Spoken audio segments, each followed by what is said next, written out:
Yeah. What up, though? What's popping? What's happening? What's going on? You're back in the lab with your favorite neighbor, your man Marq Nash. He is I am he. Another tremendous episode of Breaking Beats. Man, this topic right here is near and dear to my heart. As many of you know, the good brother Reggie Owens and myself are in collaboration with the good brother, that guy Eclipse. Also, Sir Senior is going to be here tonight with us, and we're going to be talking about something very interesting. Ronald Reagan, his daughter, 80's babies, and the crack era. Like, wow. Very loaded show. This is going to be a good one. Um, and I can't wait to hear what everybody has to say, because there's so much that we're going to uncover in this episode that some people don't know about, some people do know about, some people might call it conspiracy theories, but you already know what we do. We pride ourselves on being one of the newest but truest shows in the business, man. Like facts only. Man, look, if we're gonna do hyperbole and conspiracy theories, that's cool too. You already know how we're gonna do. Shoot, your boy Marq Nash put a case on it. but we're gonna do our best to bring you a high quality show, and we're gonna talk about these topics that should be talked about that a lot of people don't talk about. So I hope you guys enjoy this episode as much as I enjoy doing this content. Give me 30 seconds. 30 seconds. Let's run this intro, and we'll be right back with the show. Clips, you ready? Yeah, I'm on it. Let's do it. Sir Singh, you ready? Where my guy Reggie O at? Reggie O said, let's go. Where you at? Click the link, homie. Let's go. Let's get this thing popping. I'll see y'all in 30 seconds. Let's run this intro and let people know where they at and what type of time they on.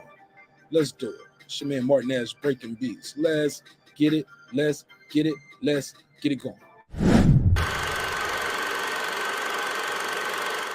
This that squad sound.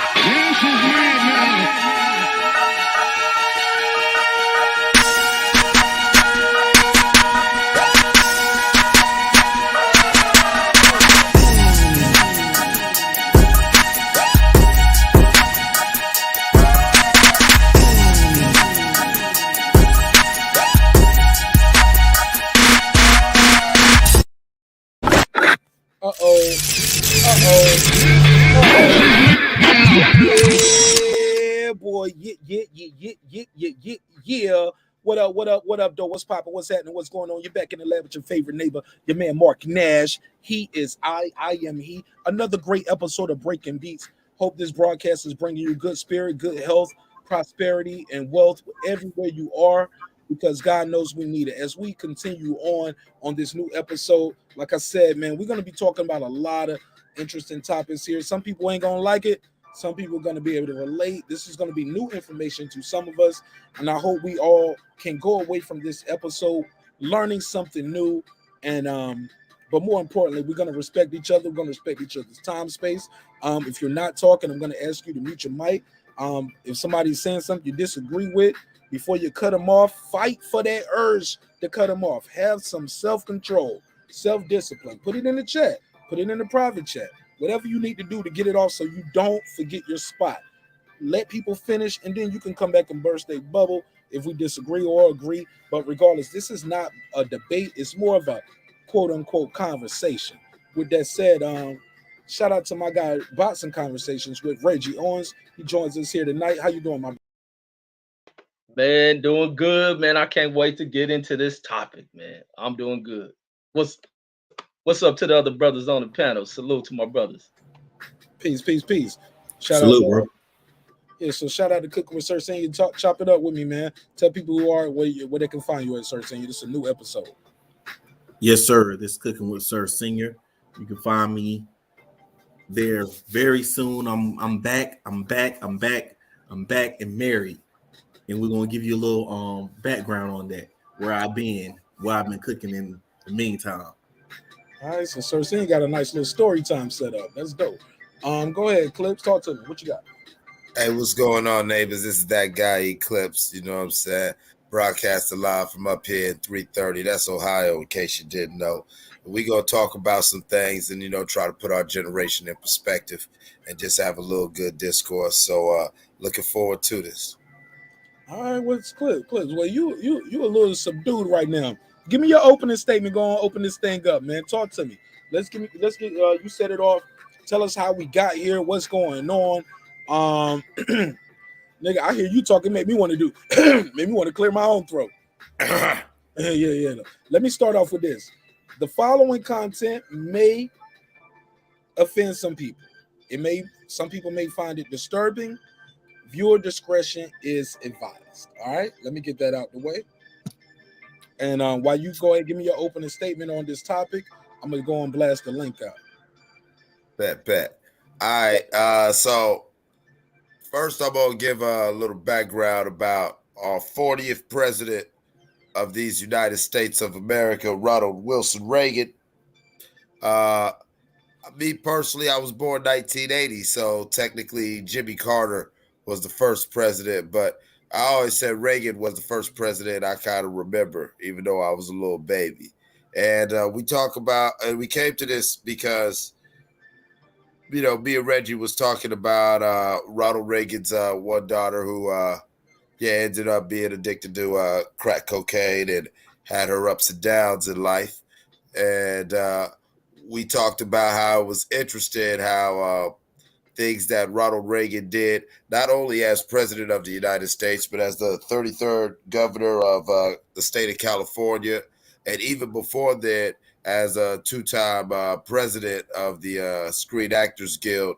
He influenced a lot in Hollywood and media, and did a lot of things that kind of shaped the culture, to where in a lot of ways, the things that he did to shape the culture strongly impacted certain communities, brown and black communities. And it was in many ways, hip hop and his daughter are siblings. Ronald Reagan fathered all that. And so that weird conversation, and that thought process is what brought us to this show. And that's what we go cook up on. Indeed. Go ahead, Reggie. Take it from there. Start with telling people how they can follow you real quick. So we ain't got to do it. God damn it. I don't like doing that shit, man. Boxing conversations. Hey, Reggie, we was doing good with clean. Come on, man. Let's flow, man. Fuck all that shit. No cussing so far. That nigga jumped right into fuck that shit. Fuck. Damn, man. We was having intellectual shit. He was like, fuck, shit, pussy, dick. Go ahead, Reggie. It's over now. We tried. Yeah, man. I'm trying to get into the dang bill, man. He said, fuck your flow, however you want to go your show, Martin. Yeah, I don't need to promote myself, man. It's the combo. But the thing, man, with Ronald Reagan, man, and Ronald Reagan is kind of a, monumentous fucking figure when it comes to American politics, social economics, the deplorable conditions of the Black plight, the economic gaps between the two classes of people, rich and poor, and especially amongst Black folks, and also the lacking of opportunities that you see within our communities, and even for younger generations of people who may have been maybe the second Bush babies or the Bill Clinton era of children, and or the Obama era kids. You may have missed the Ronald Reagan years. Ronald Reagan is one of the conservative presidents that many conservatives praise this guy. And many of the reasonings behind praising him, you have to deal with the approaches of this was a deeply racist guy. And everything about him has been about the destruction of particular groups of people in which he targeted. He comes from the real raw side of the Republican Party, a Republican Party that really did things to work against Black communities. There weren't no real admissions or real voices of Black Republicans. And you go back into his past, from his time in Hollywood, his time in California as a governor, and then moving into his presidency, and also with the dealings with the Iran-Contra scandal and him moving drugs into our community. So it goes real deep with him. And while all this is being done, and the incarceration of Black folks from being incarcerated from drugs pushed in here by him, he has a damn daughter who's strung out on drugs, and a daughter who has realized how flawed and effed up her father is, to where she even detached the last name and even speaking ill of her own mother, because Nancy wasn't what they presented to us. All this Say No to Drugs, the DARE program. That's the era I come from. Many others in here, we come from the Say No to Drug eras, while all within the White House. Because you hear other presidencies where they speak about children. The Reagan family was always hidden. It was always about Ronald and Nancy, and the fact that many people, you would have thought they never had kids, but they had a daughter who was just as strung out as many Black mothers and fathers were inside of our communities because of what her father pushed. And this girl knew it, as well as her other brothers who were, really against what her father stood for. But we'll get into it. Nah, go ahead, keep going. Go No, ahead. Clips, I got it. I got it right now. Go ahead. Go ahead. You got anything else, Reggie? Because you sound like you had something else you want to say. No, I was just gonna let us build into it. All right, let me let Sir Senior give me his opening statement. Go ahead, Sir Senior. Give me your opening statement on this topic before we open it up. Yeah, most definitely. Go ahead. As a 80's baby myself, the effects of Ronald Reagan touched my family as well. It's crazy how they make excuses for whatever they want, and he was one of the biggest people to do that.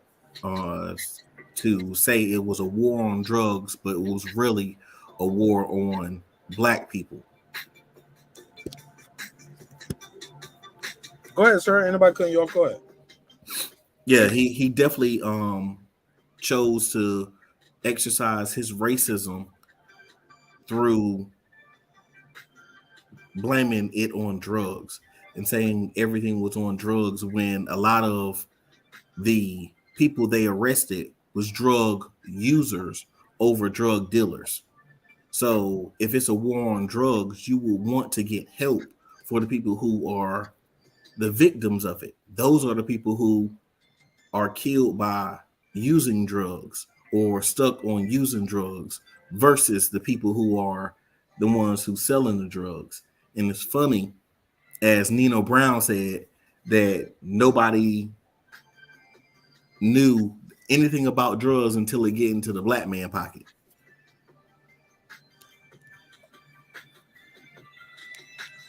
All right, well, sorry, when you be stopping like that, I don't know if you're done. Like you just kind of stop on a dime like that and it be dead space. Let me talk to me. What you got? Go ahead. Anybody gonna cut you off? Go ahead. Oh, I didn't want to hog the mic because No, get your opening statement off. Go get your bars off. Well, yeah, done, let me most know definitely. That's the biggest part that is the contradictory, like underlying underbelly of the whole quote unquote war on drugs is it wasn't against drugs, because people who were on heroin and anything else that was based or sold to white people or to rich people, it was okay. But to everybody else, which was sold to Black people, was a problem. Like this picture here, that was another farce that Bush took the same type of propaganda that Reagan was spewing and showed evidence of crack when they set up a young man to come and sell drugs at a place. They told him all the way to go, the directions and everything, to make this farce that they sold to America.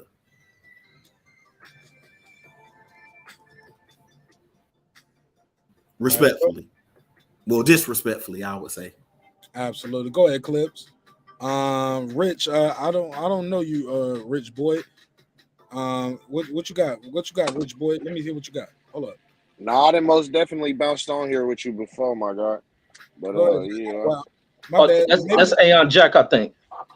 No, this ain't Aeon Jack. No, this Rich. This in America. Aeon Jack is overseas. I have bounced on with you. I want to say, no, like, you good. Look, I just had to make sure you're a real person because people will be pulling out. No. Yeah. You know. Oh yeah, for sure. Yeah, go ahead. What's your take on this topic? Opening statement. Go ahead. Shit. I really want to get more acclimated in the conversation, but I seen it was something other than some boxing shit. I'm all about that, so I just wanted to bounce on. I want to get more of get my spot on the panel solidified right now. Yeah. But what exactly was y'all talking about? Like, I've never heard nothing about his daughter or nothing like that. Okay, well you gonna love this one right here. So I'm gonna mute your mic when you're not talking. Clips, pick up where you left off. Let's go here. What because a lot of people don't know about Ronald Reagan's daughter. Let's start there, and we're gonna get more into this 80s crack era and shit like that, and 80s babies, and basically how basically the chickens came home to roost for Ronald Reagan. With the Iran-Contra pushing that dope, and his daughter ended up being a dope fan. And to the point though, she don't even run with the family name. Reggie said that's by choice. Well, actually, it's America, so definitely it's by choice, right? Like, or maybe they just cut it off. Like, look, if you don't take this name off, you're gonna be cut off. You can take the name off, and we'll still leave you some money.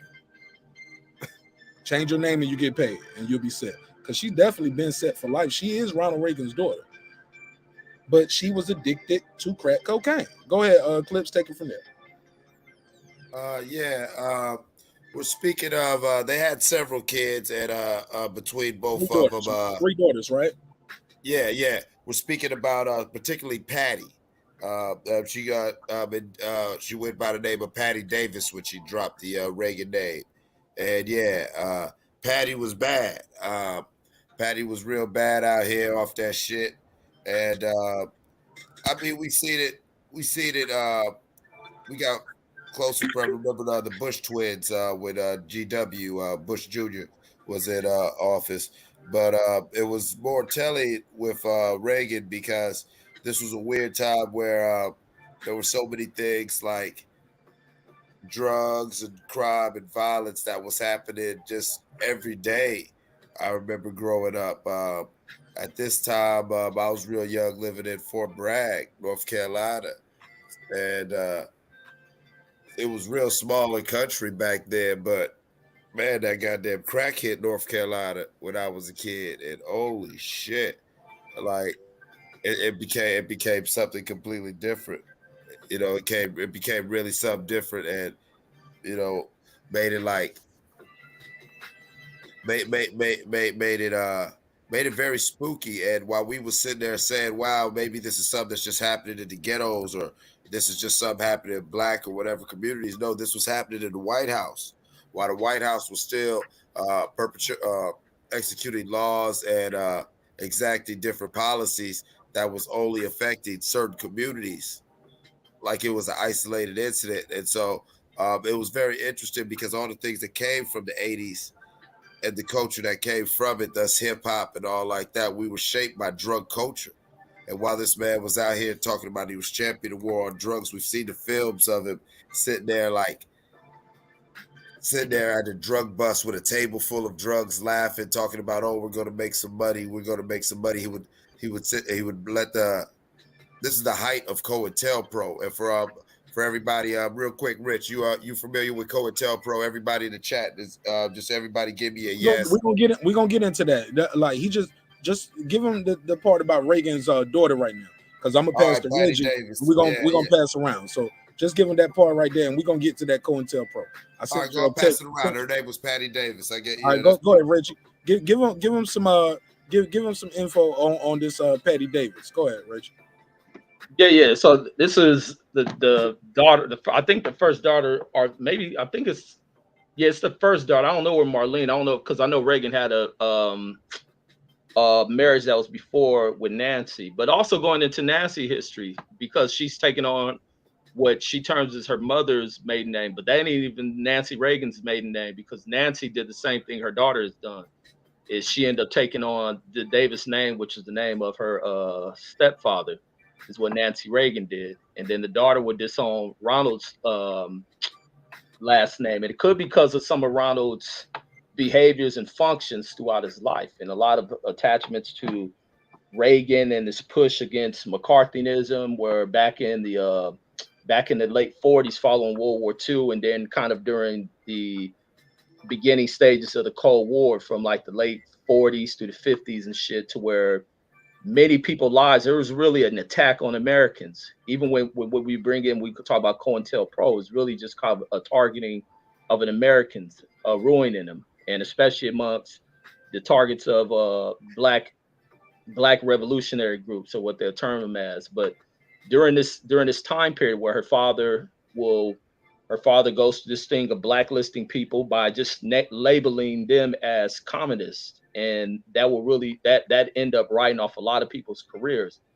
His back and forth reporting with what's the guy of the FBI, J. Edgar Hoover, who kind of spearheaded a lot of this shit, along with a congressional member, McCarthy, who was also one of the spearheads of what they'll term as McCarthyism, where a lot of people be termed as communists and their lives instantly ruined because they're viewed as, traitors and for national security reasons, threats to the country and stuff. So their careers are shut out. And Reagan was kind of the spearhead of that, and also with him doing that as the president of SAG, which is that Screen Actor Guild Union for actors and stuff. It thrusted him towards his political career, because once he moved away from that, and also that's where he met Nancy, because Nancy was a half-ass actress as well. It moved him over into where he goes for the governorship, and this is during kind of the final years of what's that cat Kennedy. So he'll go through the final years of Kennedy and into the Nixon years, and we all know what the Nixon years is about: Vietnam protests, and also with what her father pushed as a governor during that time was with the protesters, the Berkeley protests. They hated what they hated, especially because these are deep, deep fucking conservative type is what Ronald Reagan was. And the one thing they hate was these free-spirited whites who kind of had more of a defense of wanting to be on the sides of racial inequality, and they stood along with Black Panthers. Those are the type of white folks he hated.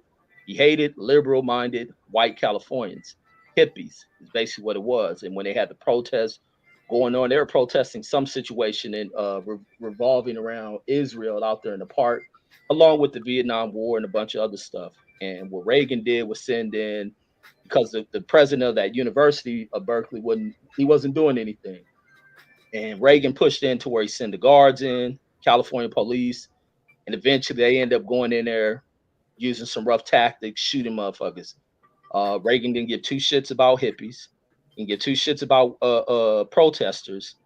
And so it was like any means necessary. Reagan as a governor pushed for that. And these are things that as the daughter begins to learn this shit about her father, she begins to resent him more and more. And that's the reason behind dropping that name. You also remember with the changing in California, where the one thing that goes around, we get school shootings, and the one call for is gun rights, changing of gun laws and this and that. Well, in California, the first matter of fact, probably been the first real gun change following probably the Civil War, and where you hear about this was that Mulford Act in California, and it's famous for when you see the Black Panthers, Huey P. Newton and all them walking up on the Capitol steps with weapons, because everyone had the right to carry arms. It's an open carry state, almost how you see with Texas and all that stuff. He immediately changed that shit when images come out with Black folks arming themselves. Right, Instantly, Reggie. Yeah, go ahead.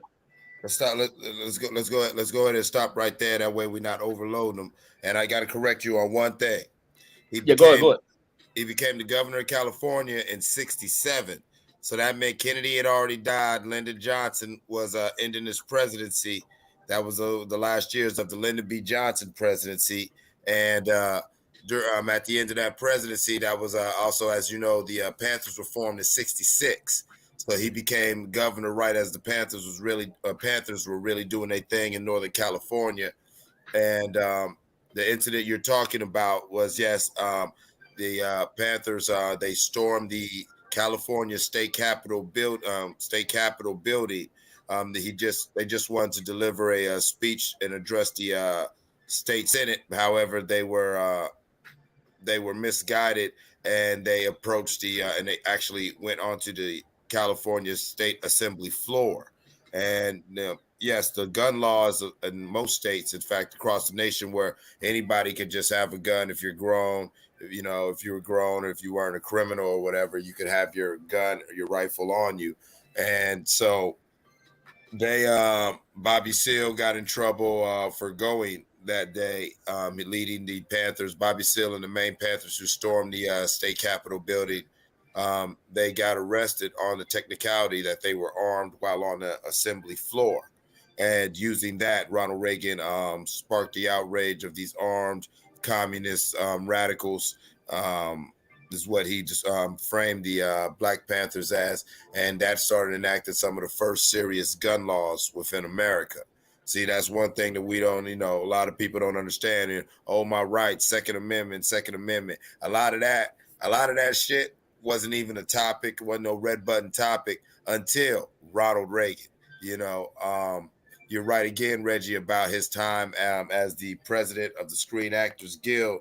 What people don't understand, if you want to talk about the media agenda or whatever like that, with J. Edgar Hoover shaping and blackmailing a lot of celebrities to push certain government agendas. So let's look at this. He was the 9th and the 13th president of the Screen Actors Guild.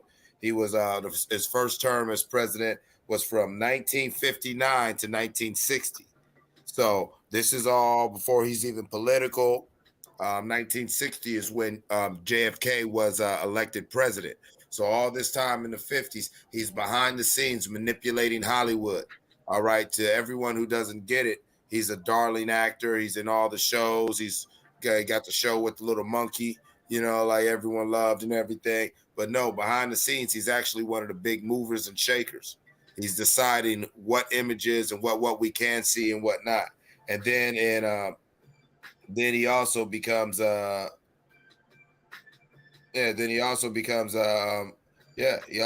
president again in before then he was president in 47. Excuse me, I read it backwards. Yeah, he was president from 47 to 52, and then president from 59 to 60. So that's even a longer reign. So he's coming out the late 40s, shaping the images behind the scenes of what we are now understand of Hollywood to be, of what we, all the different social cues, the mores and norms that whether we say, oh, we're with the status quo or not, that people normalize in our mind. He has shaped and normalized so many things in our culture from back then. All right, go. Let me let Rich get in. Go ahead, Rich. You got anything you want to add to this? And then you know where we at. I'm truly just listening, man. Like, you feel me? I'm truly just listening. All right, go ahead, Reggie. Yeah, man. And also I got to touch in because I also want to give credit, man, because the whole ideal stems from me watching, because I always listen to like a lot of LA OG cat, like gangsters cats during the height of the 1980s. Because it's an intriguing thing to me because I'm young enough to remember as LA went through this, this dramatic change, and you seen the immediate impacts of this Reaganomic shit. Like when you look at the Reagan economic strategies and shit, and the way in which, and when you go more in depth into the whole Iran-Contra thing and the decision made to go about pushing drugs throughout these communities, and seeing the dudes who were like original drug dealers, because before they were just dealing drugs. And even if you listen to like AZ speaks in one of his AZ, Don Diva, and all them cats speak about when they dealt drugs and kind of that time period. And before they start making these, they got real serious on it after this scandal ended up breaking, where they had to pull the reins in on it and clean shit up, because it really started to hit at Reagan's door, because Reagan was brought on congressional hearing as they investigated what the hell was going on with the sales of these arms to Iran to try to fund that guerrilla war down in Nicaragua and shit, to where so they start getting tough on that. So you start hearing to where they finally start getting tough on law. And this is always a thing. Before, law enforcement is staying away, allow this shit. And that's what tripped when you hear AZ speaks about it, is that they were doing shit in front of cops, nothing happening. How was these drugs getting over here? They don't own boats, they don't own planes, none of that shit, but the shit's landing right into these neighborhoods. But once the 90s hit, and this is where you start seeing Rayford Edmonds and them getting all these major ass jail sentencing, they start going back at Larry Hoover and shit, bringing up investigations on him, why Free Ray Rick and them get long ass sentencing and all this shit across the damn country. They start cracking down, and these harsh ass sentencing started being delivered upon these cats. And also you think about the disparity when you're dealing with the two sets of drug dealers and the type of drugs they sold. They target the black drug dealer. being his sentence to be probably 3 times greater, 4 times greater than what a white drug dealer would get if he's selling cocaine and shit like that, which was a commonly used white drug and stuff like that. So this is where this stems from. Listen to the drug dealer, who was a drug dealer who gets caught in this time period and the type of sentencing they were getting. Like guys who go to court, come back and tripping the fuck out. Like, because here was these mandatory sentencing as they move with the federal guidelines on punishing these dudes. It's all part of Reagan cleaning this shit up. They'll come back from court tripping like, damn, I just got 30 fucking years. Man, I just got life in prison.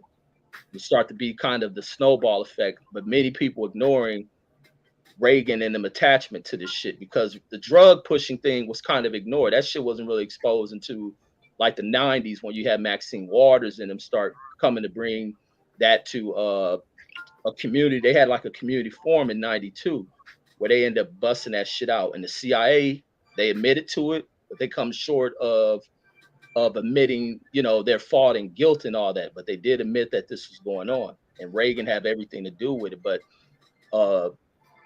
going back into kind of the COINTELPRO thing, like back in his career, in the J. Edgar Hoover thing, is the one thing about them, and everybody speaks about how Hoover spoke about the Black Messiah and all this other things, is at the height. Because I've been putting a lot of stuff into my Instagram as I knew he was getting this topic to pull it up.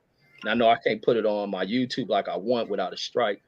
But the one guy, Noam Kaminsky, speaks about with COINTELPRO, to where Watergate really had nothing on this COINTELPRO thing. We all know what that shit is, infiltration into these groups, and mainly to kind of bring about the destruction of, you know, these black movements and shit. And Reagan being part of that shit as well. As Reagan kind of make these transitional shifts and his involvement to assist with this shit. He moves into Hollywood to clean that shit up. He goes in there, he's effective in that. So now they have someone on their team they can play with. He moves to the other side of things, going into California to clean this shit up, because that liberalism in California is really what shakes up a lot of Southern politicians and shit. They don't like what's going on. So he goes in there to you know, try to cut the head off of this Black Panther group. But the first strike they make is out there in Chicago when they kill Fred Hampton. And then they, you know, it continues on. The drugs start to be pushed into these groups. The misinformation of splitting these groups. You have a situation in LA at UCLA where they get the two different black organizations to flip on each other, all behind, because they're young as fuck.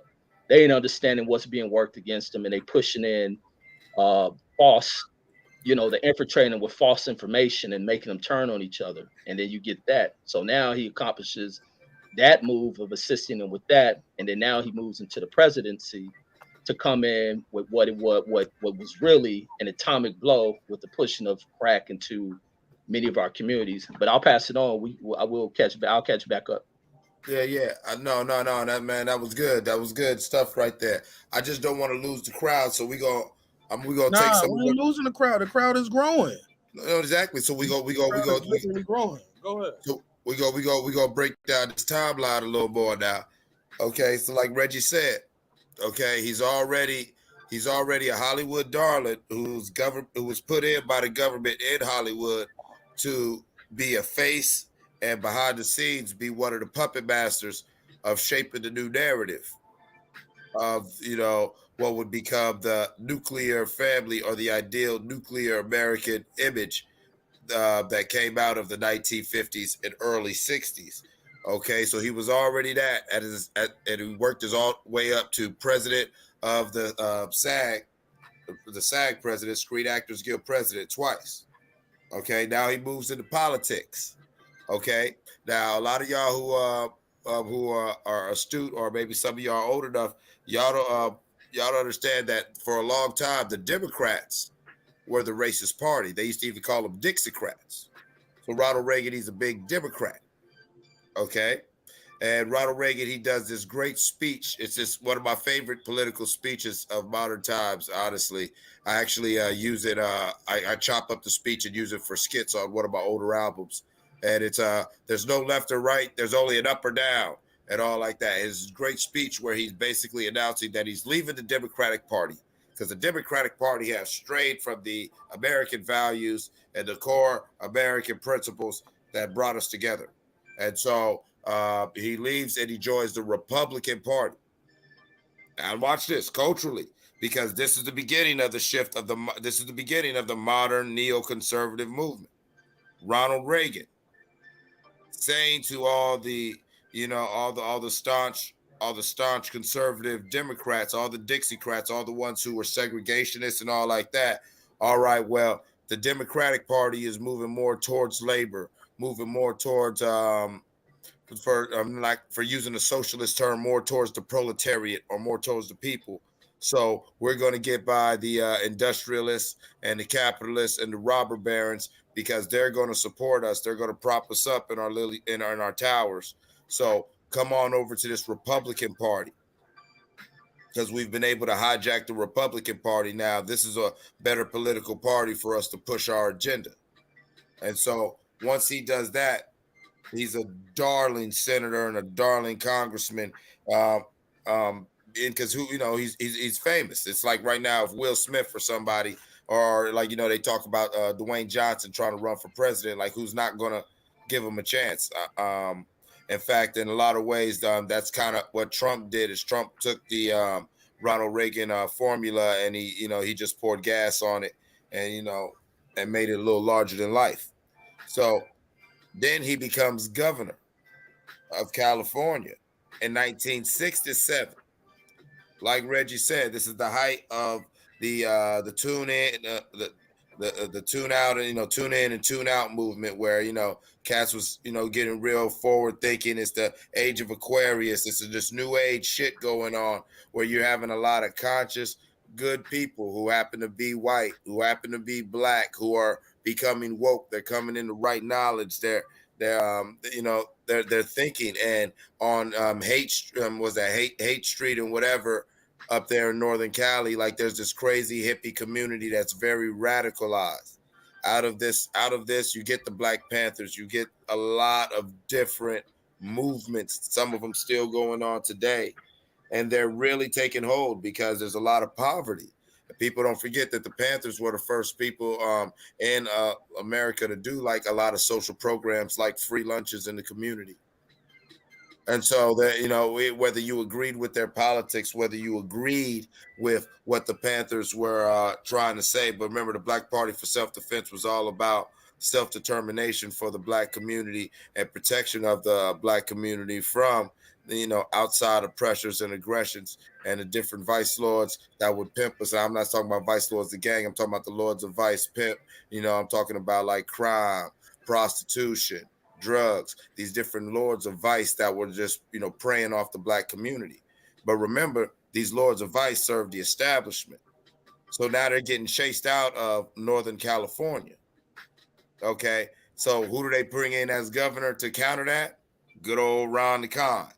I'm going to stay right there real quick before I take a break and let someone else speak.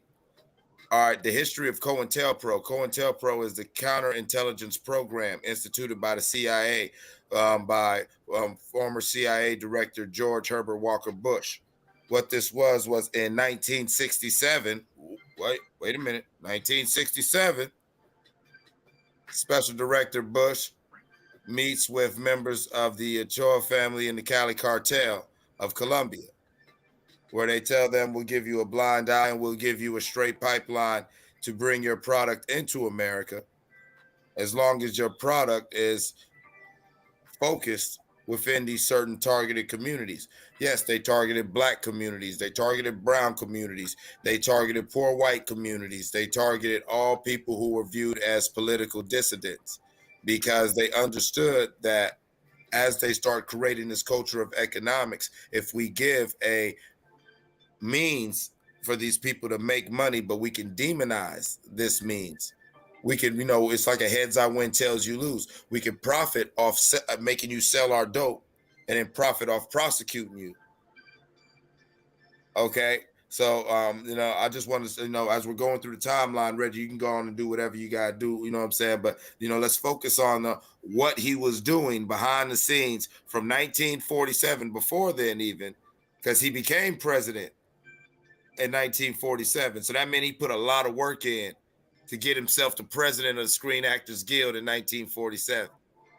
Okay. Then in the early 60s, I believe shortly after Kennedy's death, is when he does that. There's no left or right, there's an up or down speech. And he gives that signal to many people in the white establishment to switch their allegiances from Democrat to Republican. For that, he was rewarded with the governorship right at the height, right the same year they instituted COINTELPRO to do what? To stop basically this woke movement that was spreading across the country, but was mainly based in Northern California. They make him the governor of who? California. Go ahead, Reggie. Yeah, no, absolutely. But even like when you think about how he gained position inside of the Hollywood thing, was he was an actor at the time point. He was an actor during that time period, and therefore he parlayed his way. But also you had a lot of conflict going on within the acting unions and stuff, and somehow he was able to kind of finesse his way into that.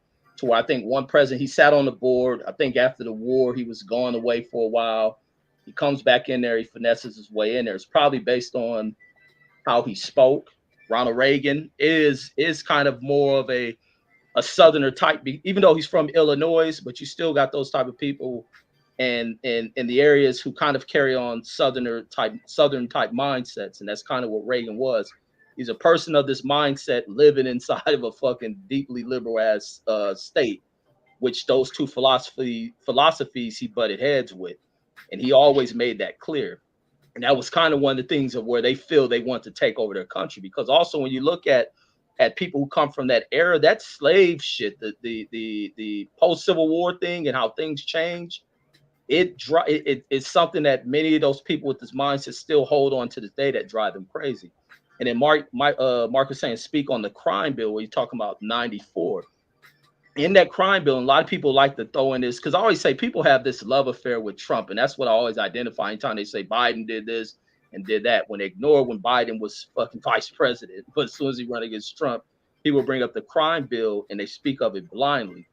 The thing that people don't think about is speaking about everything from the Reagan time period, in which drugs push into the communities. And this is the way that things change, because Nixon also did this shit as well. Nixon pushed this tough on crime thing, and it's something you'll hear when Malcolm X and them speak on it. Nixon helped to push heroin and all this other shit through the communities, and the way they pushed it through the communities back in the 60s was through the Italians, the one violent group that motherfucking J. Edgar Hoover ignored. And why did he ignore? A lot of people say he ignored the Italians in the organized crime shit because them having information about him being a homosexual. So he ignored a lot about them. But they pushed a lot of this shit to destroy the black community, and they did an effective job with it. There's a lot of pushing heroin and other shits through the communities to tear them down. So it's all part of the stages in which you kind of tear this shit up, like move it up through these different layers of it. And then once Nixon had the gap, I think a Democratic president came in there. Then you get Reagan come back in there, and he begins to continue on with what was part of the Nixon plan. Even before Nixon, you had Eisenhower, who was kind of part of that shit too, because they didn't like Kennedy. Kennedy kind of, he became an obstacle into what they were continuing on with, what they were doing. But so you have, when Reagan comes in there, the second push of dope into the communities about this continuous destruction. And this is the way to tear apart the black groups. You bring in these drugs, you poison them, let them fight over the economics behind it, and that would divide them. And it also destroyed the communities. We later come back and we criminalize the shit once the shit gets too out of control. And that's also what I say even now. The ironic thing, you may get another strong crime bill based on the criminal shit that you see people doing. And the ironic part of it is Biden's president. But the thing about where people say Biden wrote the 94 crime bill, Biden wrote that crime bill because of everything that was fucked up in the society leading up to the 94, to where it was the Reagan years, Reagan destroying the communities. You listen to all these stories. When we look at the stories that we kind of highlight, the mafia motherfuckers doing their shit, they start cleaning that shit up.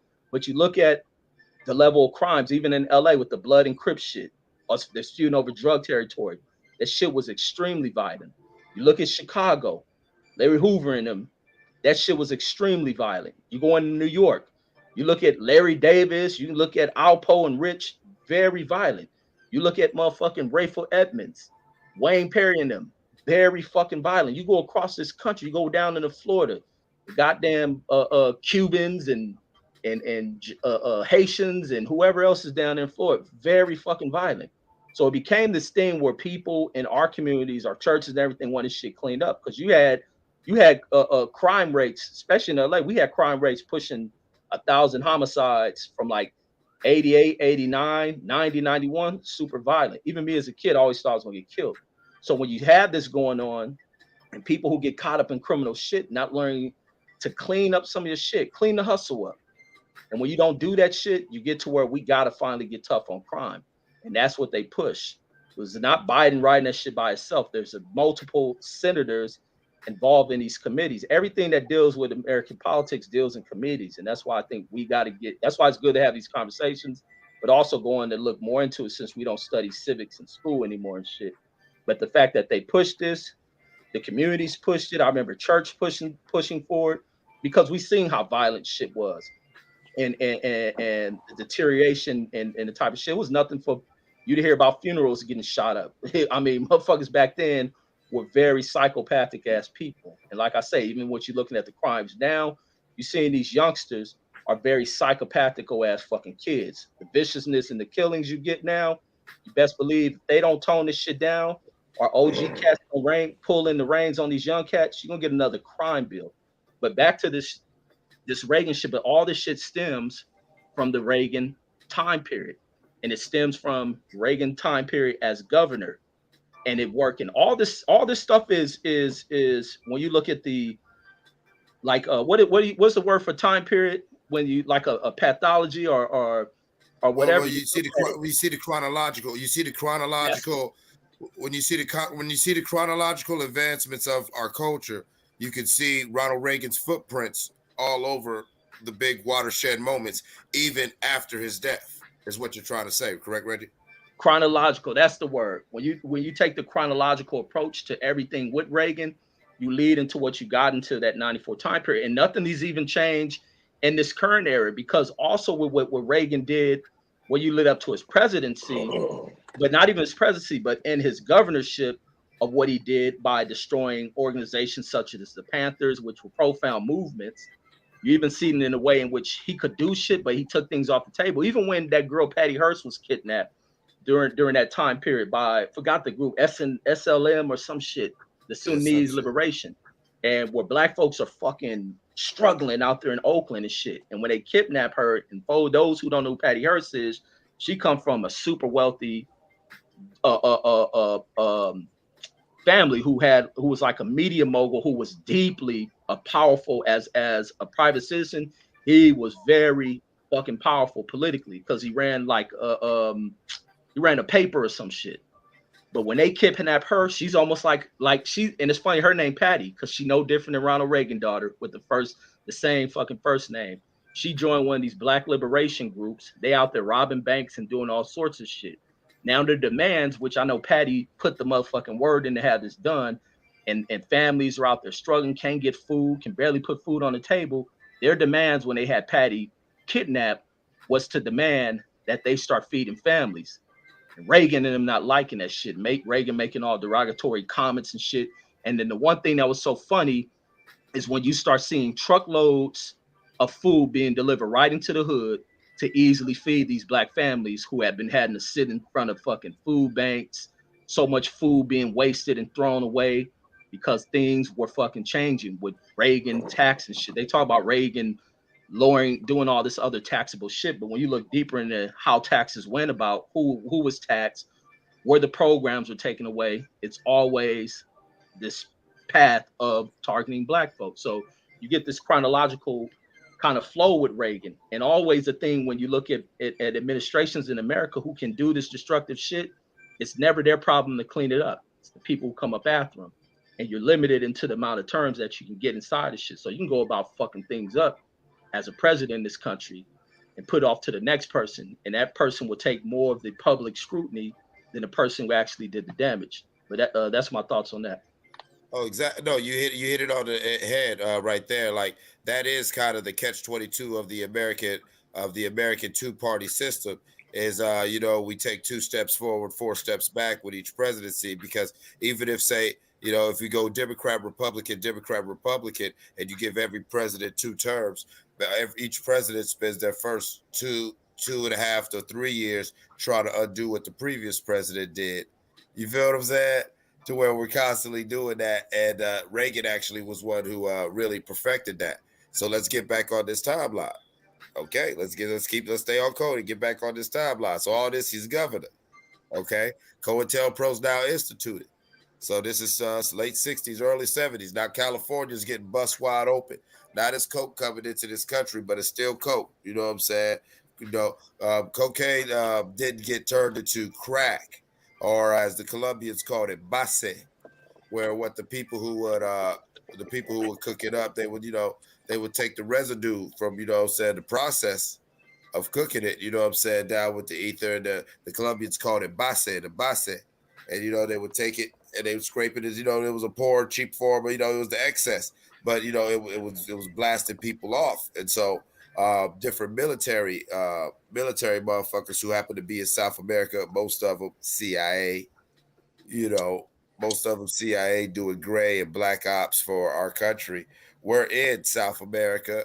And they were peeping the villagers in the mountains of Medellin and different regions of Colombia and in Peru, talking about the base, or the cheap high, as they're getting their cocaine and they're bringing it in. So somehow, more than likely, it was probably, how the story of America's always got a black dude who you never heard of, some spook behind the door, and you'll never hear his name, but he was always the intricate part of it. Somehow, these military people who are encountering these South Americans, learning about the process of, turning cocaine into base, get it to Oakland. And once that recipe gets to Oakland, of course, they stop calling it base and call it base. But mind you, this is about the mid and late 70s when it gets to Oakland, when base becomes base in America. And, the recipe is still a closely guarded recipe. But this thing is still, the cat's out the bag now. It's all fucked up. And then look what happens. During that time, we have the Russians doing what they're doing in Ukraine right now. They was doing that shit in Afghanistan, trying to get them poppy seeds. Okay. So what do? We made that deal with the cartels to get everybody hooked on coke, to get them off this heroin. That way, there's no money for the Russians to get. Just like how when we went in Afghanistan, you saw heroin came back, opioids came back, right? You got to understand, America don't put boots on. Why you think we ain't in Ukraine fighting right now? Why you think we didn't put no boots on the ground in Africa? Because there ain't no money in it for us. We don't put no boots on the ground if we can't get no money. All right? And the only thing that you can get money out of in Afghanistan is that oil from their ports to the Black Sea. But to tap that oil, it's going to take you anywhere from 15 to 25 years of stable infrastructure to really see some profits out of, tapping that oil reserve. So the only thing that you could get out of Afghanistan that could really make you money to justify sending boots in the ground immediately is all that heroin. So when things is really popping in the late 60s, early 70s, Russia makes a play for all that Afghanistan heroin. And if they could hold that heroin trade down, then shit, maybe we could get that oil if we lock down Afghanistan. So what do? We armed Northern Alliance. We even armed a Saudi billionaire by the name of Osama bin Laden. And we help him raise up an army. And we shut down the heroin trade for a few years by pushing this coke. So now we got to find different ways, because cocaine's more of a rich man's drug. It's more attractive. It's more, it's expensive. But it's addictive as hell, but it's expensive. So all of a sudden, these DEA and CIA operatives, they start taking the recipe to make base and bringing it to America, a cheaper, more accessible version, and a higher and a more quicker delivery system for that drug to get to you and attack your serotonin, and release serotonin and get your dopamine levels going. So it's a more intense high. We ain't perfect for promoting it somebody. though. We're not promoting it. Look, we're not promoting. No. I'm saying no, but No, think no, no. about the psychology of it. No, listen to what No, I'm saying. I know what They you're want saying. poor people to get off this. They I was want just to making. get I was just everybody saying off this heroin because they want to fuck up the Russian economy. Because they know why the Russians win in Afghanistan. So they want to find a cheap and a very zoom bow delivery system to get this cocaine going, to get this COINTEL project off and running. So it starts in California. Basse first gets the recipe for Basse first comes to American shores via what? California. During right when who?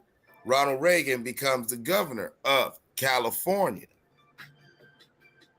You follow what I'm saying, Reggie? You feel what I'm saying? Like you know that you look at the timeline. There's no coincidence. You know what I'm saying? This man is an operative. He knows what he's doing, and he's doing his job well. I mean, and the fact that we're dealing with the bullshit we're dealing with is just a testament to how effective he was at doing his job. All this before he becomes president. Now, when he becomes president, now we have the Iran-Contra, where he is, you know what I'm saying, he's paying General Manuel Noriega to fight the Sandinistas because they're fighting communists down there, and because there's different communist factions in South America that are trying to get a stronghold within South America, and he don't want that. Castro's still strong and alert. Even though the sanctions are crippling Cuba, Castro's still strong and alert. Venezuela, they got a lot of different countries down there that are going communist. And so what do they do? Through COINTELPRO, we're going to sell even more dope. So here comes the 80s now. We're going to sell even more dope because we got to get these Sandinistas guns to fight these communists. We got to get these different jihadis who are fighting these Russians over here in the Middle East and over in Eastern Europe and places, you know what I'm saying, and places like Slovakia and all like that, all these little Russian bloc countries that are trying to break off because it's now as the Cold War is winding down. We've got to pay for all this, but we can't put it on the budgets because this is all gray and black ops. Well, that's the highest classified level, so you can't have this on the books. And as anybody in the hood know, ain't no money like dope money. That's something where you could turn over hundreds of millions of dollars real quick if you got good dope and a good system of delivering it. And who would have a good system of delivering it and distributing it than a government who has already leveraged the criminal underworld within its borders? Because as Reggie alluded to, you know, J. Edgar Hoover spent his career looking for the mafia, but of course he never found them because, yes, Charles Luciano would be the one who would get him his boys.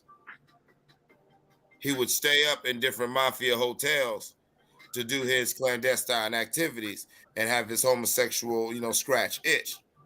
And so he knew the mafia knew. And so they already had their understanding. Now by 1967, not only did they have the Italian mafia at an understanding in America, but by 1967, they had many of the heads of the different South American, particularly Colombian cartels in their pocket. So now they need to get this delivery system and they need to give it some extra juice. So not only are we running coke now, but we're running guns. So we need an excuse to run this coke and guns. And so what do they need? What do they do? They instigate little turf wars and expansionist shit between the different factions of these already established street armies, which they was able to manipulate from the different militant groups because they saw how Fred Hampton, that's why it was important to kill him, because Fred Hampton was the first to really take the gangs within Chicago. Like, yeah, the Panthers were building with the different gangs and hustlers within LA and Northern California, but nobody was moving like how Fred Hampton was really telling them, no, I want you to stay a gang. I just want you to be a unit in my army. I want you to keep this organizational structure that you got, but let's come together. They said that shit dangerous. We got to kill this nigga, but that's a great idea. And so they allowed that idea to cultivate. And then when the time was right, they turned these individual armies that they propped up with the guns and drugs, which they needed to run to fuel their little gray and black operational wars. These, you know what I'm saying? We were fighting these wars like a lot of people don't understand. Senseless gang violence also won the Cold War.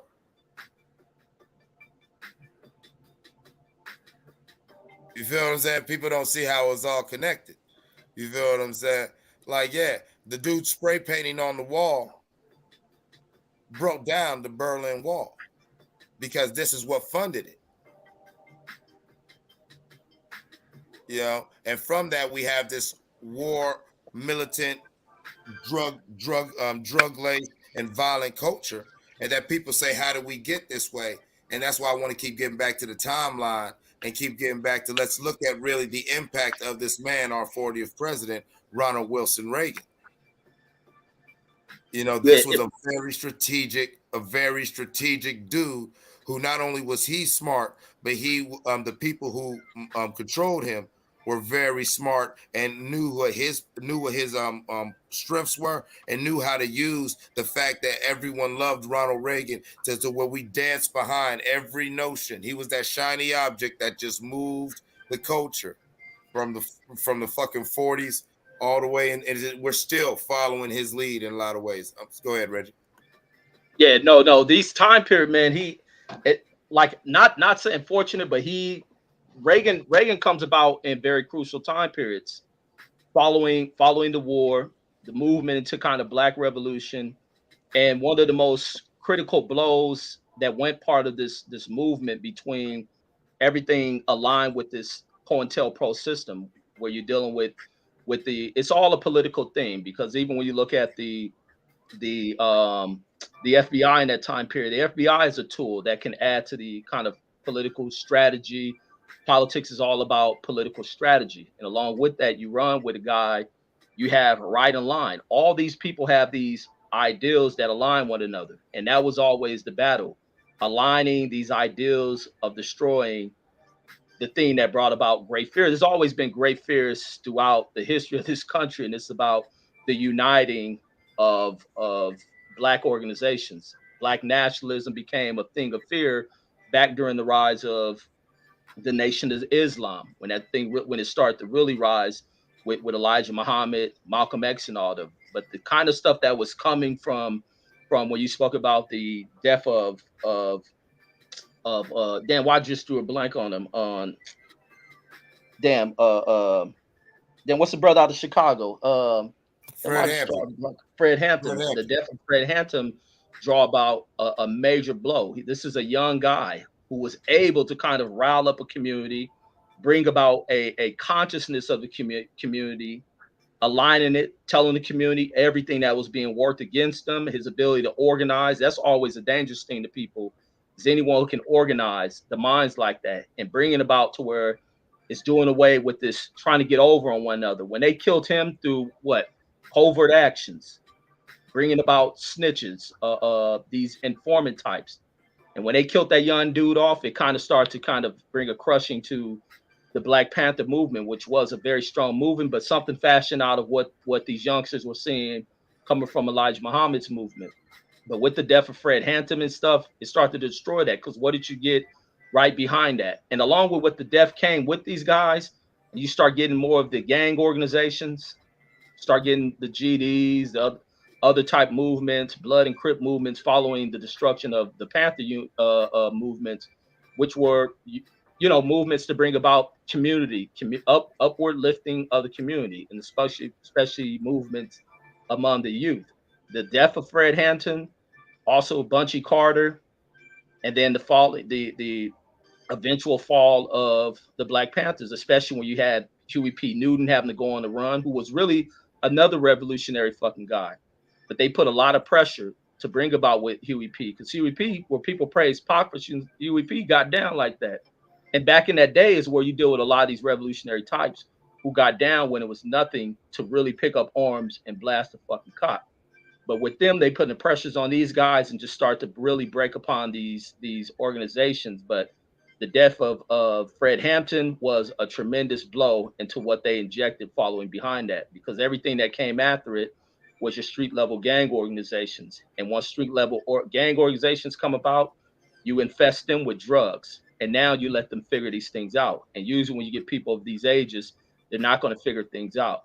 They're going to run and bust heads, and they're going to find ways of trying to fight for a position to take over communities. But the 1960s time period going into the 70s was a very crucial time period, because it brings about the annihilation of the Black organization. So now you have a disorganized group of people in that time period, moving them over into the 80s. And that's when things get real tricky, moving into where now this guy who's been part of the downfall of these organizations, confusion amongst Black groups to where you no longer have them anymore.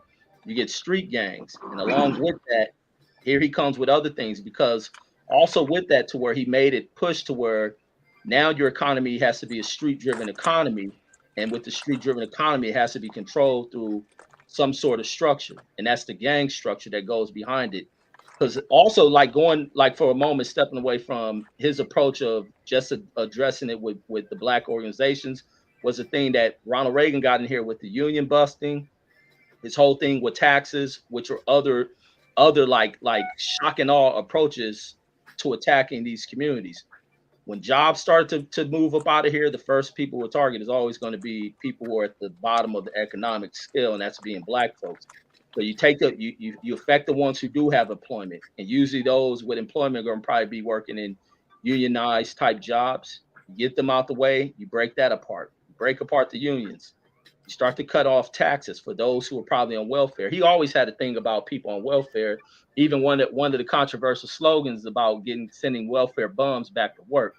He didn't like this shit. He didn't like social programs, because social programs tend to benefit not even just non-whites, because that's even a fucking a mythical thing, because there's a lot of white folks who are fucking on welfare, but the stigma placed behind it when you're dealing in urban, when you're targeting urban areas, as they term it, you go directly at affecting, Black and Latino folks. But at this time, mainly Blacks, because you really had this Latino population like that, but mainly Blacks was really the target of this dude. So you begin to have that. And then also in California, Reagan did a lot of fucked up shit that people overlook, and is so necessary to follow the Reagan presidency, because Reagan also opened up this thing where we're fighting for. Now he affected us with the jobs cuts in welfare program.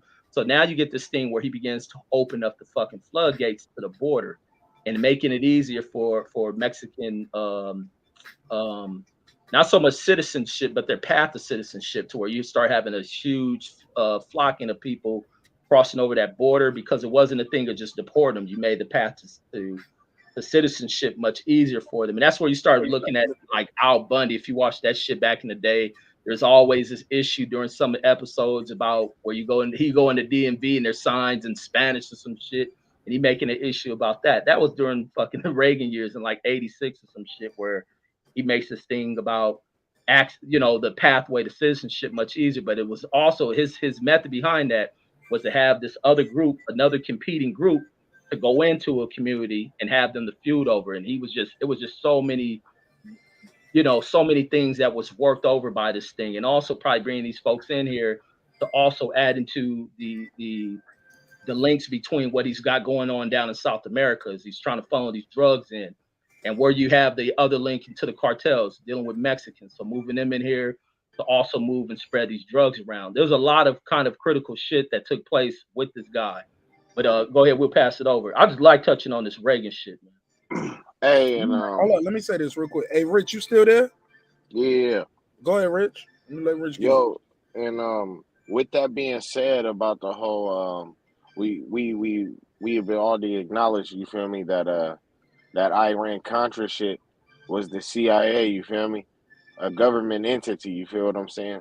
And with that being said, how can we say that Biden shouldn't be held accountable for his part played, and that there were so many people that wanted that, to the point where he wasn't wrong for his rhetoric and even getting that bill passed? You dig what I'm saying? Like, my whole thing is, we would have to, the thinking behind saying, oh, Biden wasn't wrong, or he was only halfway wrong for his rhetoric for passing that bill, would have to mean that he was negligent to those facts about the whole Iran Contra shit. And he had been in politics since like 1969. So we know that he's knowing this shit like everybody else is knowing this shit, because it's not a secret. Everybody, the general public knows it today. So politicians was most definitely knowing this shit. You feel me? Uh, uh, when it was happening. So it's like he he brokered a deal, or he brokered a bill that that over criminalized the people who pay for, like you said, black ops. You know what I'm saying? He over criminalized the people that he pushed it, or that the government pushed the drugs on. You dig what I'm saying? And and uh fuck. Damn. I lost my point. Somebody else go. Somebody Hey, else But go. look, Rich. Hey, Rich. Oh, go ahead. Let me say something to the homie real quick, Rich. But for you to say that, what about the people who voted him in office? What about those black churches who was having those funerals? Those black leaders in those churches? Like, y'all want to throw look, and I'm not the biggest advocate for Biden, but I pride myself on, y'all know what I'm saying. I want to be fair. I try to be fair. And it was a lot of black Christians all over the country that was pushing for that too, because they got tired of seeing their streets and their communities filled with dead babies, crack pipes, junkies, pimps, prostitutes, and hoes going on with this deadly drug. They lobbied for this bill too. It wasn't just Biden up there by himself. It's a lot of motherfuckers who've been in power since then. But at the end of the day, he's one man. He don't get the bill signed by himself. It was a group effort. Everybody wanted to crack down on that. I remember being in school, and yeah, we went to DARE. It was drug abuse resistant education. I remember all of these things. Drugs were bad. Nancy Reagan say no. They was putting that in every episode of Family Matters and all of that. We love Family Matters. We still love those episodes of Fresh Prince. Bro, drugs are bad. And this drug right here, I get it when they say, okay, people always say, well, we're mad at him because we didn't bring the boat in. We don't got the boats. Hold on, let me see. We don't have the boats, this, that, and the third. Brandon Washington is calling my personal number instead of calling the show number. Maybe the show number ain't lit. I got to open it up. But what we got to, Brandon, join the panel, Brandon. Because like I said, when you join the phone line, people think you are me talking. And I don't want people to think I'm you or vice versa. But please mute your mic while I'm talking, Rich. Like, if so, it picks up all that moving around. When you're not talking, just keep your mic muted. What I'm saying is this. At the end of the day, or at the beginning of the day, a lot of people always use this cop out where we're not the one bringing the drugs in on the boats. I get it. But we are the one that whipped that damn crack up. We made the high cheaper. We made it affordable. We got you as high as you can possibly get for about $5 and $10. You had a choice. Everybody in your neighborhood did not sell crack. Everybody in your neighborhood did not do crack. It's other communities out there. Crack was there too. I'm just saying, like, I get it. I understand it. I know what's going on. I know it's a bigger play, but that play been around my whole life. I never had to go out there and smoke some crack to get high. That's just the bottom line up front. Like, you don't have to smoke crack to get high, bro. He said, keep in mind, they was pumping drugs in the community. They was pumping crack too. They was pumping drugs in all kind of community. They pumping guns. Nigga, I lived in that community. I didn't smoke crack. I get it. At the same time, saying don't do drugs. That don't do drugs campaign came a little later too, though. That's when the chickens came home to roost. And like, we're mixing the timeline up, Champion Heart. The 94 crime bill was not that don't do drugs. And the DARE, those are different timelines. Those are different timelines. And Mark, let me say this about the Biden thing, to where people got things totally construed. With the Contra thing, Biden ain't got shit to do with that. That's and many other congressional people ain't got nothing to do with that. And the other thing strictly is about, right? Huh? Can we agree that was below their pay grade? That's CIA shit. Above their pay grade. And also, people forget when they seen Donald Trump bring William Barr. William Barr had a lot to do with that because he's a CIA type. But people overlook that. People go with baseline conspiracies of when they see somebody because you've been tricked into your QAnon type bullshit in politics.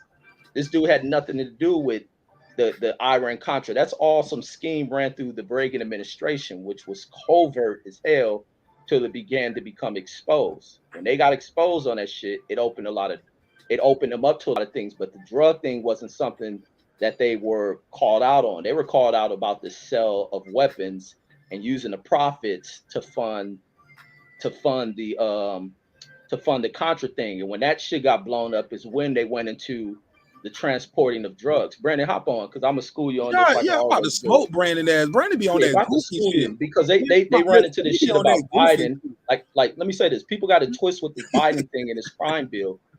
The thing is, a lot of people who talk this crime bill shit, when I find out y'all ain't even from the cities to what even spawned the motherfucking crime bill. Man, there was a lot of YouTube, bro. They exactly. And they regurgitate talking points and did no research. Now, where point is Marq Nash trying to let anybody off the hook? I ain't letting nobody off the hook, but Biden was not in the CIA. It had nothing to do with that Iran-Contra. So, Brandon, please tell me how I'm letting. Hey, hold on, real quick. No, let me say this. It ain't no real quick. Hey, bro, it ain't no real fake criminals. Criminals are criminals, real or fake. And I ain't trying to shoot nobody no bill, homie. I ain't even said shit for about almost 30, 40 minutes. So I don't know what Marq Nash is trying to let the real criminal off the hook. I was just trying to enlighten my brother Rich and let him know Biden was not, those shits ain't even on the same timeline. Yeah, he might have been in the office, but he's working on shit for his district. He's not even part of none of those committees. That shit right there had nothing to do with That's not true. Yeah, that's not kind true. of not what y'all saying is hold on, one at a time. One at a time, Brandon. Go ahead, Clip, say what he had to say. Then let's go to Brandon, and then go back to Rich. Go ahead. I'll be very brief. Whether Biden was, because Brandon's gonna say, yeah, he had time on the Senate Intelligence. In the 80s, he was on the Senate Intelligence committees. But here's the thing: regardless of what Biden did or didn't do, he's a human being, and I'll give him credit because you know what Biden also publicly said that none of y'all, all y'all people that matter Biden, I'm not even defending him, but y'all missing the point. Biden publicly said he was misinformed and wrong, and he shouldn't have backed that bill. And then after he backed that bill, when he seen the effects of it, he saw it was wrong. And as you see, he spent his time as vice president, as president, to try to repeal a lot of that shit. So whether it's right, wrong, or whatever, or whether you're saying, oh, he's just saying that to get elected, at least the man will publicly say it was wrong. And some of the stuff, the facts that you're going to regurgitate, you know the reason why you know it? Because Biden was one of the people pushing to say, let's make this information public. I did not know this. You have no idea how secret COINTELPRO was until the late 80s, early 90s when it all started coming out, because different senators like Biden and all like that, even Republican senators, they found out, well, damn, all this was going on? Shit. And even let me say this, coolest. I ain't gonna cut you off, Brandon. But the thing about the crime bill, he wasn't wrong with it. It was what would happen after it. When they put in with the way the bill went enforced, the problem was in the states. The states allowing, because before you go through some criminal shit, it's all about an arrest.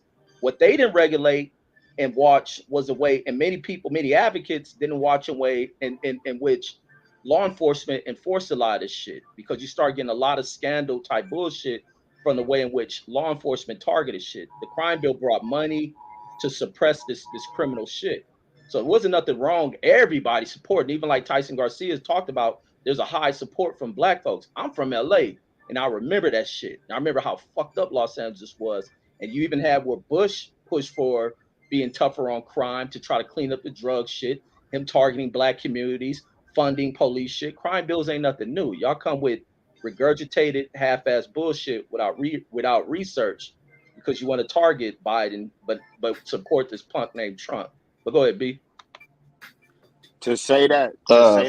First of all, I want to say that to say that the crime bill was not wrong is not correct, and that it was on the state level. You got to remember, Reg, that was where they started handing down mandatory minimums on the federal level based on the amount of crack you had. So that's wrong. Number one, you're wrong, Reg. It did affect the federal level. It affected states as well.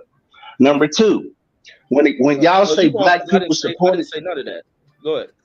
You did. You said that it wasn't on the federal level. It was really on the states in the way that the states enforced No, you the see, No, crime he you're said not bill. some of listening. y'all I didn't said that the live in those problem was areas wrong. and y'all want to affect or something like Yeah, that. yeah. The problem was in the way in which at the state level, law enforcement enforcing the policies that came out of it. Them planning It's shit because federal this is what too, they start Reg. doing. Listen. It is very true, Brandon. Because what start happening is you start having officers planning shit on you. The illegal use of informants, placing shit up on drug dealers, the setups, and then the planning of shit. And once you get these charges planted on, you go to a court with a drug sentencing, they ain't nothing too much a judge could do. You got mandatory sentences from that. The problem is we allow a lot of scandal shit that went on within law enforcement, the departments, and they pushed you into the court. They had to clean up the streets. Pull up a crime stat from the 90s. Shit was fucked up. The They crime the bill I same as don't wasn't know. now. I don't know.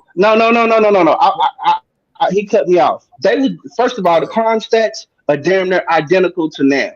People been killing each other. See what it is they started this fake narrative as though they fighting the war on drugs and they targeting a certain amount of people. See, here's the thing. This is what we all missing. This is why I wrote that, Mark, that you overlooking the real criminal. Tell me if because you said that black people use excuse that we don't own no boats, that nobody forced you to sell crack in your community and you didn't do crack. Fine. No problem. Now, let's talk about how the government, which is the real criminal, targeted a certain amount of people, put drugs in their community, and then lock them up based on the drugs that they put in their community. That's the real criminal. So, yes, it is different levels of criminal. You have organized crime, you have unorganized crime, you have petty crimes. That's why they classify them. So, yes, Crime, there is crime. a different level. How did I differentiate? I don't give a fuck what other You niggas are said, doing. I don't no, care I'm what going to tell nobody you, put around you, Brandon. You still have a choice. Brandon, it was crack in I my agree, life. but when you I never targeted, wait a smoked crack minute, in my you life. have a choice.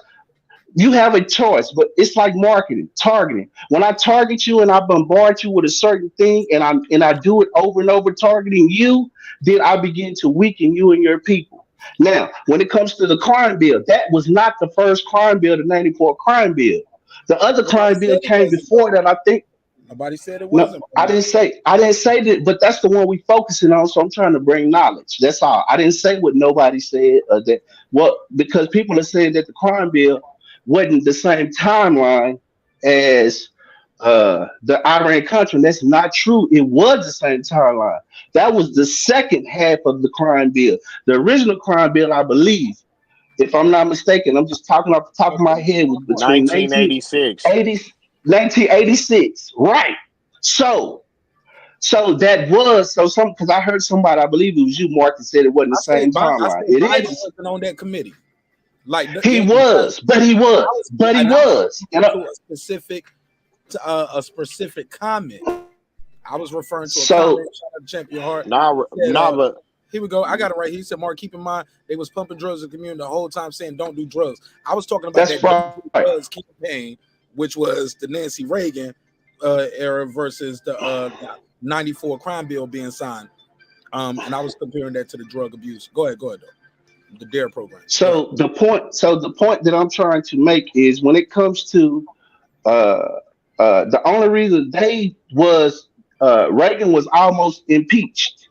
If you go back and look at the history, he's almost impeached.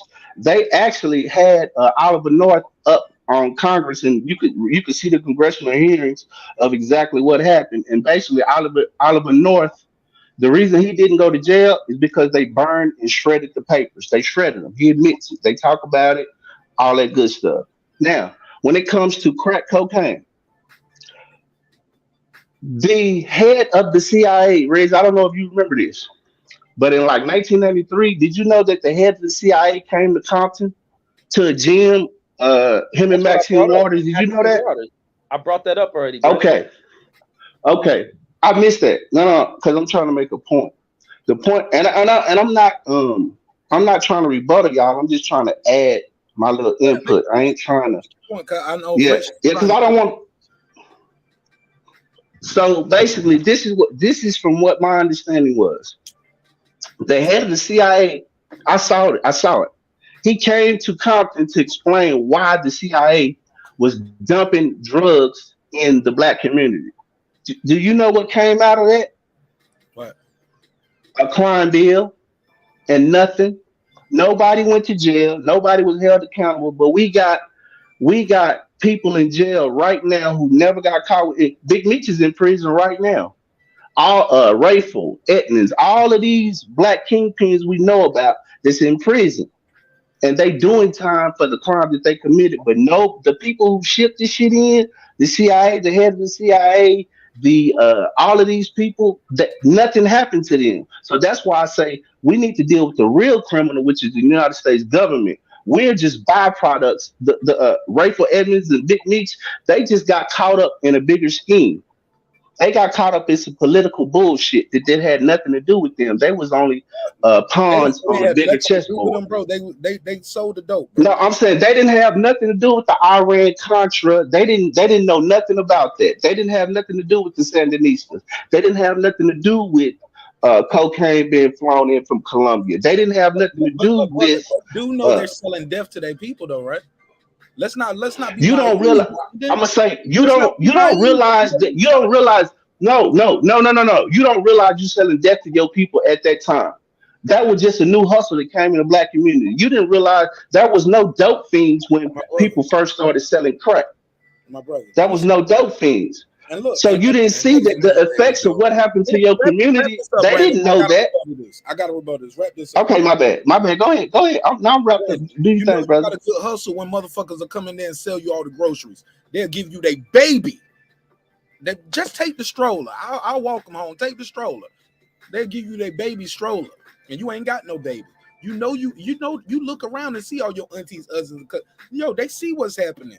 These dudes want no 1 week drug dealers, no 2 week drug dealers, no 1 year, 2 year drug. These motherfuckers built the dynasty, built their empire. It took time. It took time, Mark. And during that time, you realize you got an addictive product. This shit is selling better than Coca-Cola. This is the So shit. who do you blame?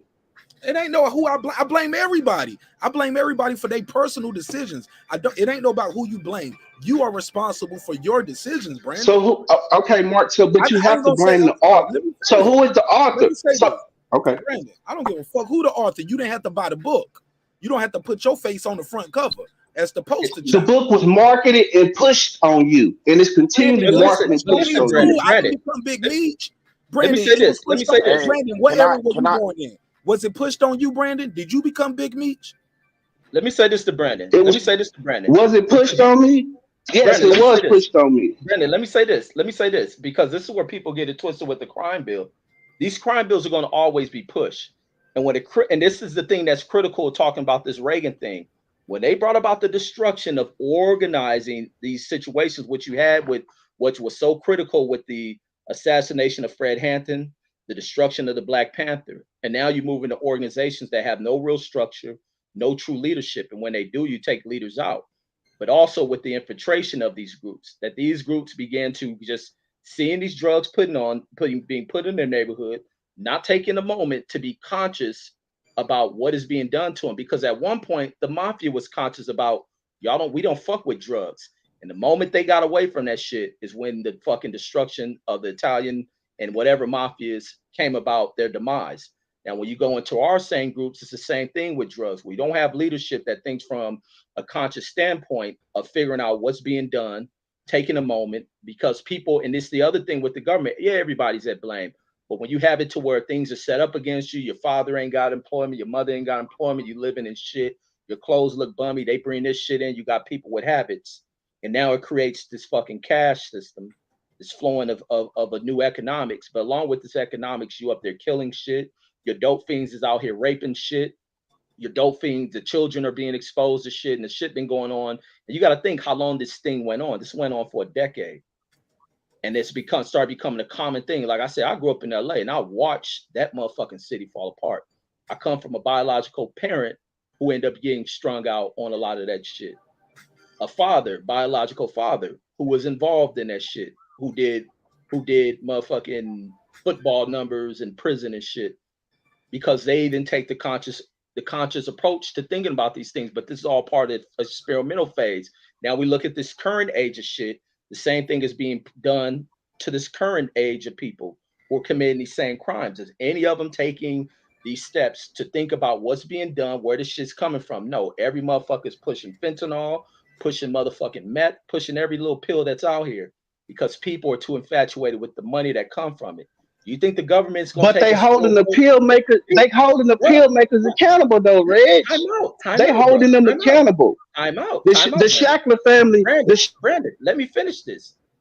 But with when conscious approaches and organizing, people need to put a highlight on who's pushing this shit. When we push, because the next crime bill is going to come out. The 94 shit where people be like, Biden wrong for this. Biden ain't wrong for that shit. Reagan and Bush are wrong for this shit. And as well as other people in the community are wrong for that shit. Because just because you pushing all the level of killings that went on inside the people who made money off of that shit, when they look back on that shit, the shit was ignorant as fuck. So they got a whole fucking accountability for what they did. The shit about writing a crime bill, you're gonna always get motherfuckers tough on crime, bro. I don't know where the fuck y'all lost your mind at that. Motherfuckers gotta learn how to clean shit up. And that's as simple as that. Bro, It's not that it's tough on crime. alluding, It's that it's targeting. It's targeting a certain people. It's targeting us. That's why Biden said that it was wrong because it disproportionately affected us, black people. Disproportionate because That's of why. That's why. police. Because of police, bro. But they were empowered. Reggie, they empowered by the government. It's a bill, dude. It's a crime bill. They telling that they. Brandon. Huh? All right, they pass a bill. Yes, sir. They pass a bill. Okay. Yes, sir. They pass a bill, and the bill could be as well intentioned and well worded as the bill could possibly be. Now it's up to, once again, this is back to a point that me, Mark, and Reggie often come back to about the power of politics is actually local politics. So you pass a federal bill that could be well intended.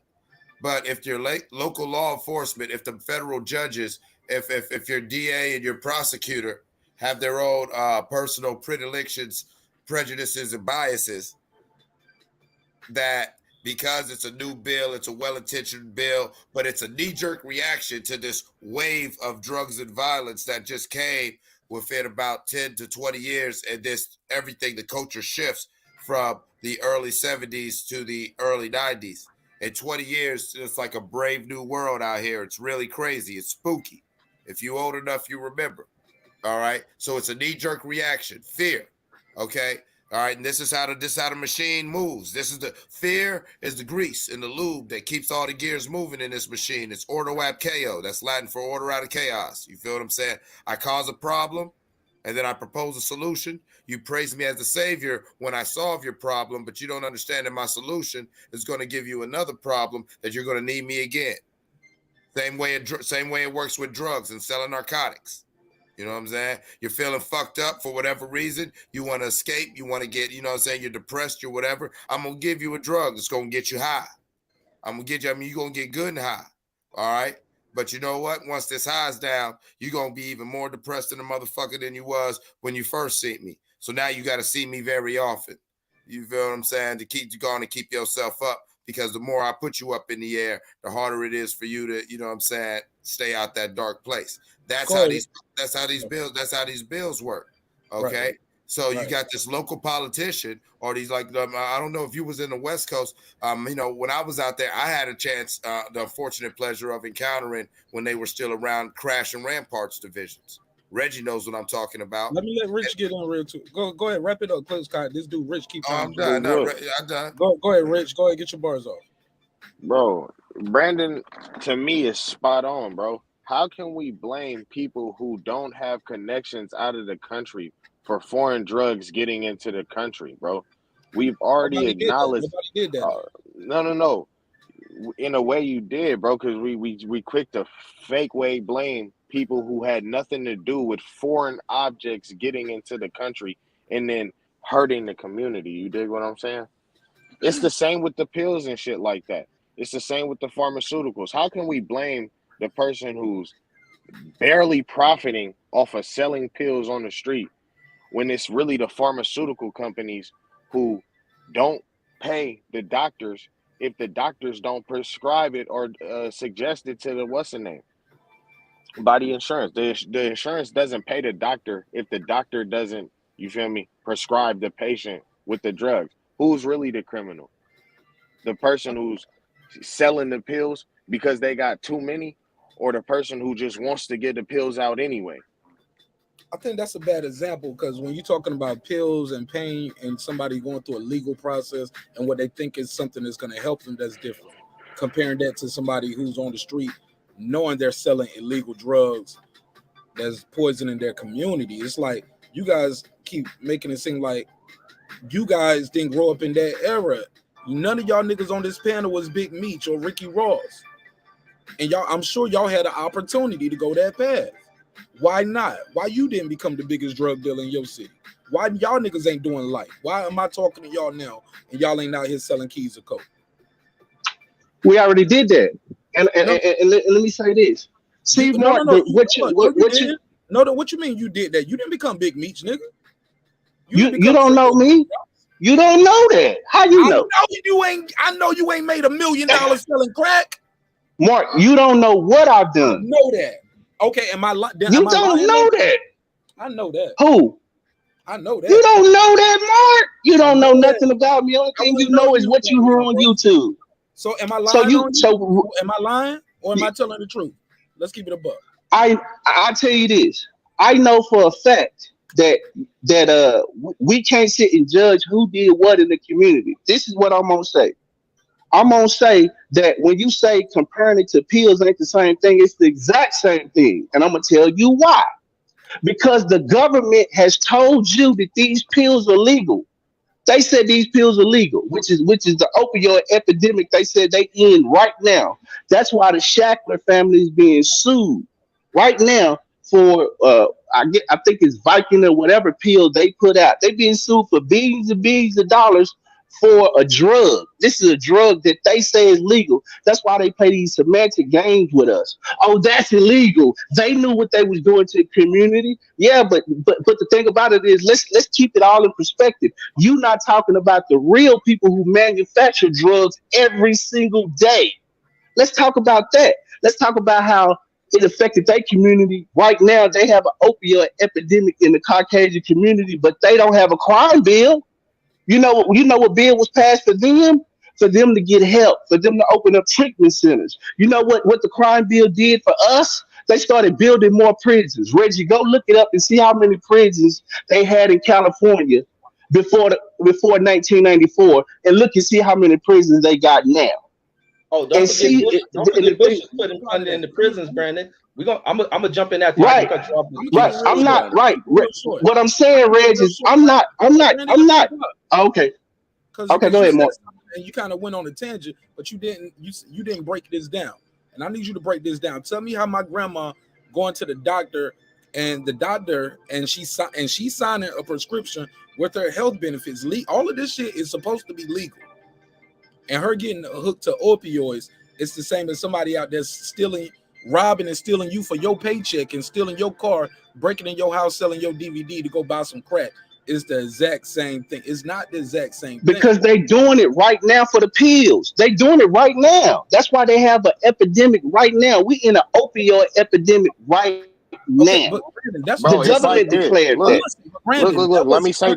But Brandon, that was done with under the design of law, and people thought selling crack cocaine ain't never been legal. You can't just go to the doctor and get a prescription for it. That's what they ended up doing with the opioids, and all that shit was fine. You get what I'm saying, bro? I get where you're trying to go, but I think you're playing the semantic game right now, Brandon.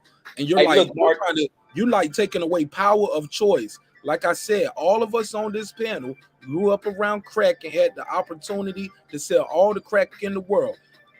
It's past statute of limitations. Yeah, I sold some dope, nigga. I ain't proud of it, but I ain't never wanted to. I'm keeping it a buck, nigga. I keep it a buck. Niggas know my story. I don't told it on the show several times. Like I used, when I was kicked out of school, I was holding the work for my mom and making plays for my mama, nigga, while she was at work to people that was coming by to get certain shit. You get what I'm saying? That might have been weed. Did your mom? Did your people? Mark, did your people know? Did your people know where crack came from and where it originated and how it got in our communities? Did you know that? Oh, when I was fucking with the crack shit, no. Yeah, yeah, what he But was fucking with. I'm gonna Did tell you you know who did that? tell us though. You know who did? But that's besides the Who? point though. I wouldn't have gave a No, fuck I'm if he asking. took the moon. So I you wouldn't was have gave a killing your fuck. community out of ignorance. So you was doing it out of ignorance, right? I know. Damn right. I was a kid. I just wanted to look fly. I Okay. wanted to have some And nice Okay. not All just things. right. out of ignorance, out of But you know what though, economic Brandon? means, But bro. you know what though? I grew up. I realized this is not the right thing. I didn't make an empire off of this shit.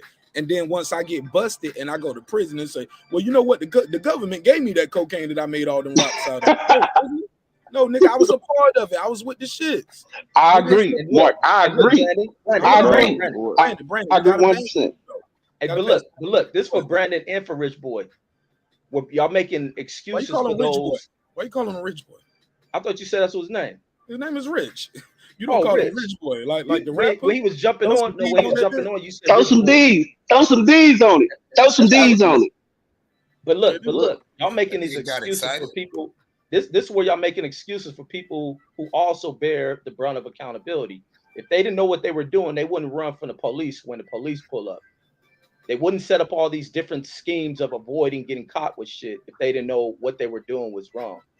Every player know what they're doing is wrong inside this game, and people understand the tricks at this time and point. Maybe people in the 90s not so much of understanding what's going on, but they knew it was illegal. Rick Ross and them knew what they were doing was illegal, but also the tricks played on them. There should have been accountability, and Reagan, treasonous ass, should have been held accountable. But the problem is that we vote too many people in the American public don't hold these political people accountable when they pull these tricks. Now, also with this crime bill, everybody running them talk about this 94 crime bill. Do y'all even know what came out of the crime bill, what the crime bill was about? There was certain shit that white folks done that brought about this need for the crime bill. You look at Paulie Claus for one thing, that was a big thing that kind of shocked America, where some white guy took off kidnapped some white girl, she got killed. The dude who pushed the motherfucking what's that thing called? Who pushed what's that thing with the criminal people? His son got kidnapped. America Most Wanted. That dude pushed it. Trump Adam pushing Walsh. this shit Adam with Walsh. yeah, Adam Walsh. You had Trump pushing it when he was doing the thing with the people in the damn Central Park. You had one of the Guardian Angels. Crime was fucking bad, and people supported a push. And it wasn't just this. You had rapes at an all-time high. A lot what came into this bill was to fund other programs, and it also, the other sad thing was it funded the growth of California prisons, because California was the state most heavily impacted by the fucking crime bill. A bunch of prisons sparked up from there. The problem is, and when we don't watch our police department, that's what's so crucial with having activists inside of communities and all across the state, is to watch what has happened politically. But we people shit on activist groups. Like, it was ignorant hearing people shit on motherfucking Black Lives Matter, want to dig in the deep. She brought $1 million house. No, those organizations are fucking very critical when they look into what's going on across the system. You got to look at it when there's being ill shit being done within law enforcement. That's what this whole defunding thing, all this defunding shit is about, fucking removing money. And this is what the crime bill was. It allocated funding to shit. And also when you get to where this is money and it was blind, the money was just thrown blindly into the system was the problem with it. But to clean up crime, that wasn't the problem that was wrong with it. But when you're just throwing money blindly to funding the system to try to clean up the fucking, not the errors, but the deliberate bullshit put in by the fucking, by the policies by Reagan, followed by Bush, you had to clean that shit up because people lost their ever-loving minds, killing motherfuckers, raping women and shit, children that are abandoned because their parents are strung out. That became a thing. And part of the funding for the crime bill was to support shit like that, to also support fucking drug programming to clean people up, along with the other side of the thing you got to also factor in when you talk about Reagan. On top of this shit is that you was dealing with a lot of mental health shit and adding to this the criminal side of shit. When Reagan shut down all the motherfucking psych wards, and we got all these mentally fucked up people back in our communities, the first thing they run to is drugs. He added to this shit. So now you set up a whole economics where you got all these fucking people evicted from fucking mental health wards because he shut all this shit down. What's their way of coping with shit? but probably the shit that fucked their brains up, and that's drugs. So now you have a huge clientele base. We push this shit in here, make them fucking create their own economics. They begin to shoot and kill each other. They'll never profit off of that shit. And when ones get rich, ultimately they'll end up broke. So it's all part of their pattern. But people have to pay attention to what's being done and their approaches. You put a gun in the hand of some black motherfuckers, do they use it to fight against Whitey? No, they killed Darky. We gotta hold accountability to shit. Thank you. Go ahead, pass it around. Now Go ahead. look. It's rich. Go ahead, Rich. The point behind this whole thing is that we keep saying that crime was horrible, but we're not holding the people accountable. Crime was horrible because they were profiting off of drug money to fight against communism. You feel what I'm saying? Like it doesn't make any sense. Which is never Literally been a threat to America's democracy. That was the farce. Exactly. Facts. So the drugs are in the community via Nicaragua in order to make money to give them guns. There's no drug problem if that's not a thing. There's no crazy crime bills. There's no crazy crime if this doesn't take place. So why are those people not being held accountable? Why, when it's time to clean shit up, it's not those people, not those organizations being held accountable? Why are the people who the drugs are being dumped on in order to make the money to fight wars against communism, which was so much of a threat? As a matter of fact, if communism was so much of a threat and you dump the drugs in the black community or in America, pretty much, you fucked over America doing this, then why aren't these people celebrated if you was fighting wars against communism and that was so important? You know what I'm saying? Right. We funded the war. Why aren't they celebrated? Why were they over criminalized? That's the point. It doesn't make any sense. Authorized by Congress. That shit was covert. No, but it's common knowledge though. It's common knowledge. It was authorized. It was authorized by Congress. But Congress cut funding. Covert mission, bro. At first, it was authorized, and then they cut funding. But regardless of that, that's why I said, how can we not blame Biden? That's like saying Biden didn't know that shit. Come on, bro. Biden been in politics, and even if he didn't know that shit, Maxine Waters and then we already said the CIA nigga went into Compton in '92 and said the shit. The crime bill was in '94. What are we talking about? So when do? Hey, look, I'm all for it. Let's just keep the same energy. Look, at the end of the day, matter of fact, I'll hold that. I'll write that down. Go ahead, Clips. Let me let Clips get his bars up. Since he's been patient. Yeah, man. I was just letting everybody go ahead and, go for the shiny objects real quick because, we wanted to do this. But like I said in the private chat, I don't know how a discussion about Ronald Reagan's cultural impact turns into this whole thing about this one bill and Joe Biden and this whole referendum when all those things are still just, you're talking about one aspect and one of the legacies of Reagan's influence. So you could say Biden did this bill or whatnot, but it's like, this is just one aspect of what I'm talking about. You got to understand the impact of even this man, George Herbert Walker Bush and Ronald Wilson Reagan right there. Like this man, let's say, keep it on Bush though. Keep it on, yeah. Why he holding the crack? He holding the pack too. He talking about he just got it from across the street. Yeah, he bought that from the park across the street. And look, he said, this is trash. And then he opens up his desk drawer and drops it in there. Maybe I'll save that for later. But did y'all hear the backstory about how that happened? They tricked that dude. Brandon, we got it, but you just jump right in, Brandon. A little discipline. Let him finish though. You jump right in. You was about to do story time. Let him finish what he was about to say with his picture. Go ahead, Clips. And I promise, Brandon, you got next. I just want him to finish. All right, now let's look at the impact of this president right here, our 41st president. Now, 41 right there. A very integral pilot and intelligence officer throughout World War II, worked his way all the way up to the head of the CIA.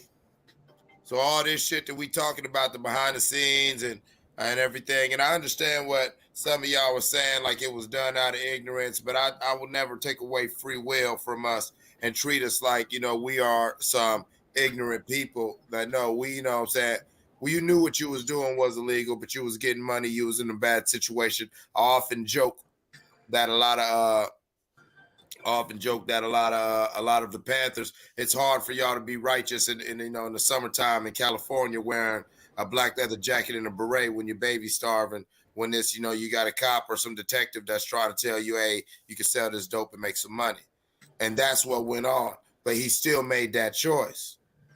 You feel what I'm saying? These people spend years, socially engineering our culture to where you're still talking about some bill when I'm with Reggie. You better get ready for this next bill, because if you saying, oh no, these numbers are going up, like you keep pointing out, Reggie, there's I'm Brandon, there's an opioid epidemic now. There's a new little wave of whole nother shit.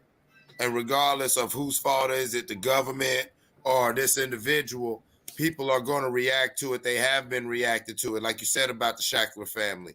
And as this crime and this recession and all this shit kicks in, as we know, as in true 80s babies, this shit about to be up. It's already on the rise. The shit grew wings, bro. And there's going to be a new bill. And so what we're trying to do is we're trying to have this discussion to talk about the impact of this man on our culture, because we see the tea leaves, we see the cycle repeating. So hopefully we can point out these different things and we can try to learn from the mistakes of our past instead of repeating the cycle. Go ahead, Brandon. Oh no, I agree 100% with you, Clips. And the thing about it better. Oh, the story was the guy who undercover about the crack from, that was a political ploy. He was lured there across the street from the White House. He wasn't selling drugs across the street from the White House. The dude said that he was from DC and had never been to the White House. Didn't even know what the fuck it was. They busted somebody who bought some crack from him, a low level person, flipped him, and then they wanted to do a political thing. So they had the Secret Service contact this dude, lower him down to the park across the street from the park from the White House, and then that's what happened. When they busted that dude, he said he didn't even know what the White House was. Man, that dude lying. Also, This is the same year. This is the same year. What I'm saying is, but he had y'all missing what I'm saying. They knew what the fuck y'all that missing was. No, y'all missing it. It's all political. Brandon, I heard that. It's all political. But Brandon, he was selling crack regardless, though. Whether he sold, I understand. Who gives a fuck? Okay, can I ask you a question? Brandon, hold up. Let me ask you something. Did he have these big ass rocks right here? Was he selling this kind of work? Because he's selling some rocks. I wonder why. Them some I wonder why he said. These ain't work, bro. These ain't no 20s, man. This ain't no. They might be in DC. They might be. They might be big hubba dubbers into. They might be big hubbers in DC. Brandon, look, Brandon, you played in the game. You know, good. All I'm saying is this, Brandon. All of that. This was a political ploy, and he was lured there. Nigga, they could have lured me there. I wouldn't have had these big ass rocks on me. He was selling rocks. He is selling rocks. And why was the cocaine in his community in the first place, though? That shit don't thank you. That's what I keep saying. In your house for the weekend. If you fuck her, you and her chose to fuck, right? Like, why? If drugs are so bad, then why were they bought in this country on the premise of fighting wars against communism? But bro, you gotta understand with what you're getting into, y'all. Listen. Let me say this, Mark, because they come with it. Y'all, as much as y'all want to sound righteous and all that shit, y'all also playing to an ignorance. Regardless of all that shit y'all coming up with, and with how he got this, you got to look at this time period, especially him being the president in Washington. You look at the height of everything. When Rayful Edmonds went down, that was a highly profile fucking case, and it was a major case about what was going on in DC. DC is like the murder capital in that fucking time. The thing with this dude getting real tough and critical on crime, and what was the leading? What was the driver? As a matter of fact, crack was, this is how significant this crack shit was. because along with them pushing crack into the fucking communities, crack was also the derivative for all the high levels of gun violence, homicides at fucking unusually high fucking rates. You go into the 60s, it was rare to hear about someone being shot. You go into the 70s, it was rare to hear about somebody getting shot. You go into the 80s, that shit just blew up off the charts. You think that was something that was common? I mean, that's something that was, you know, kind of normal to people in society? Hell no, it was something scary as fuck to people. And then it was also a great point when Clips brought up about this guy's history in the CIA. There's all these links and attachments with this administration, these two administrations that kind of, you know, passed the torch to one another. Bush knew exactly what he was doing. Bush is very educated in dealing in South America. The thing with the CIA, it ain't just to run covert operations. The CIA people, you go into CIA reports, you pull up where the CIA understands everything about nations. They can tell when a nation is going to fall. Same thing in the studies of Russia and the Soviet Union. They put together critical analysis of what was going to collapse the Soviet Union. These are very deep minds of what they study. And Bush, his son may be a fucking retard, but this guy ain't. And they knew exactly what they were doing. And the thing is, you can't blame because they brought into the neighborhood. You can't use that excuse. Yeah, they're fucking wrong. And you got to identify it. But we also got to understand, because even I looked up to dope dealer cats, but even the dope dealing cats will realize they were wrong in what they did as well. It wasn't just so much they wrong for selling the drugs. They're wrong for the type of killings they were doing. They were killing people over shit that made absolutely no fucking sense. And that shit had to be you know, kind of watered down. It had to be dealt with. Final thoughts, Eclipse. Go ahead. Yeah, my final thought is it's definitely all connected. It's bigger than any one issue. I don't want us to get distracted by any of the symptoms as we try to diagnose and cure the disease. With that said, I wish I could wrap it up with y'all, but you know, niggas actually, you know, got to work and got responsibilities out this bitch. Adulting. It's awesome. So yeah, I love y'all, man. Mark, you know I love you. Reggie, you know I love you. You know what I'm saying? Let's go, Brandon. You know I love you. You know, you be on bullshit sometimes, man, but I still love you, man. But it's all right. You a guppy. I get it. It's all right. Right. I can't take this nigga serious with his arguments either, bro. I know he just riding want to down argue. with some bullshit, yo. Yeah. Like, I know who I'm talking to. I know I'm talking to an Errol Spence fan. Exactly. So we know when you know, whenever you know Brandon pull up, I just be like, oh, okay. You know what I'm saying? You know, before you go on safari, you gotta know what you're hunting. And so I get it. You feel what I'm saying? Hey, shout out to you, Rich. You know what I'm saying? Thanks for enjoying the panel. Y'all brothers keep cooking up. This is a great discussion. Let's talk about this, especially all of us true 80s babies, because this cycle permeated every aspect of our life, and it will probably permeate every aspect of our life as we go into the ground. What the only responsibility I really feel the 80s babies really have is we've got to honestly try to unpack some of this trauma and some of the shit that we normalized in different ways and truly learn from the mistakes. That way, moving forward, we could, truly say to some of these millennials, the youngers, and definitely to our children that, hey, this isn't cool, but not, hey, drugs are bad. No, this isn't cool because this. Okay. Because that's the problem, I think, with the disconnect with our generation and the ones that came after us is, when we're trying to tell them the lessons that we learned, they still think that we're bragging. No, we're telling you that, no, this shit that we used to do was normalized. It's not that it was cool. It was like we come from an era where if you lived in certain cities, even bitch-ass niggas did this. And we're trying to move to a place where this isn't cool.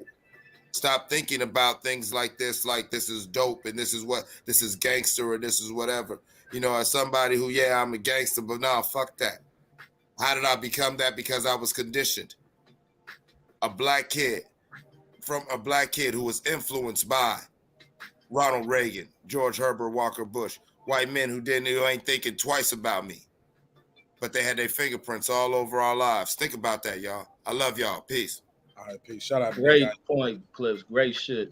Go ahead, Brandon. What was you trying to say? Great point. I want to say that Rich, you said that Rayful Edmonds. See how you picked out Rayful Edmonds? You was like Rayful Edmonds. That was a big deal. Rayful Edmonds wasn't a bigger drug dealer than John DeLorean. Do you know how much crack cocaine they caught John DeLorean? I mean, cocaine they caught John DeLorean went. He You didn't talking about the spend guy no from time in prison. the guy, the car maker? I think he was a drug user. Yeah, go look him up. No. He was setting up. Go look him up, Reg. You're gonna see how much of a big drug deal he got caught up in. He didn't do no prison time. See, that's what I'm saying. It's selective and it targets a certain group of people and the biggest drug dealers that we can think of because they put our faces on these drugs. We're not the biggest drug dealers. Rayful Edmonds was not a biggest drug dealer as they made him out to be, but they put his face there. But go look up Barry Seal. He wasn't a bigger drug dealer than Barry Seal. He wasn't a bigger drug dealer, but why come we the face of this bullshit and then we blame ourselves? That's like going to a bar. This is how stupid America is as a country and they laws. They tell you that you can go to a bar and get pissy drunk. You can get drunk. Drinking and driving is illegal, but they will serve you alcohol. The police can wait outside for you to either walk or get in your vehicle and then they charge you with a crime. So who's to blame? Is it you because you broke the law because you got a little bit too drunk? Or is it the way that the law is written and enforced and how they put it in your face? Which one is it? I'm just asking. But that's all. Brandon, Let me Brandon. ask something to Oh, go Brandon. ahead. Brandon, hold up, because he got arrested with 55 pounds of cocaine. But he was acquitted, Brandon, in August of 1984. But then Did he do a liquor jail time? Yeah, he had other He did 10 days while he waited for bail. And for that in 1982, when he got caught with that 55 pounds of cocaine, he was acquitted in 1984. Now, granted, he had other legal issues and other things happened later, but Brandon, he got acquitted. How much did he get caught with? 55 pounds of cocaine, but he was acquitted. Okay, so wait, hold up. So when he gets caught with that amount, does that make him? Hold on. No, you hold on. You Okay. brought that up earlier, but you didn't mention that he got acquitted of those charges. I said that he never did a day in jail. I said he never did a day in prison. He did 10 days. He never went to prison. He never went to prison. He never went to prison. And not only that, Brandon, you don't go to prison if you're acquitted. No, nor did OJ. But did he get caught? They say they caught Brandon, bro. getting caught ain't nothing. How much? Y'all go through trial. How much? Hold on. The point that I'm making, y'all missing my point. I'm making a point to say that he should be the face. He got caught. He went to court. He got acquitted. Same thing for OJ. He got arrested. They caught him.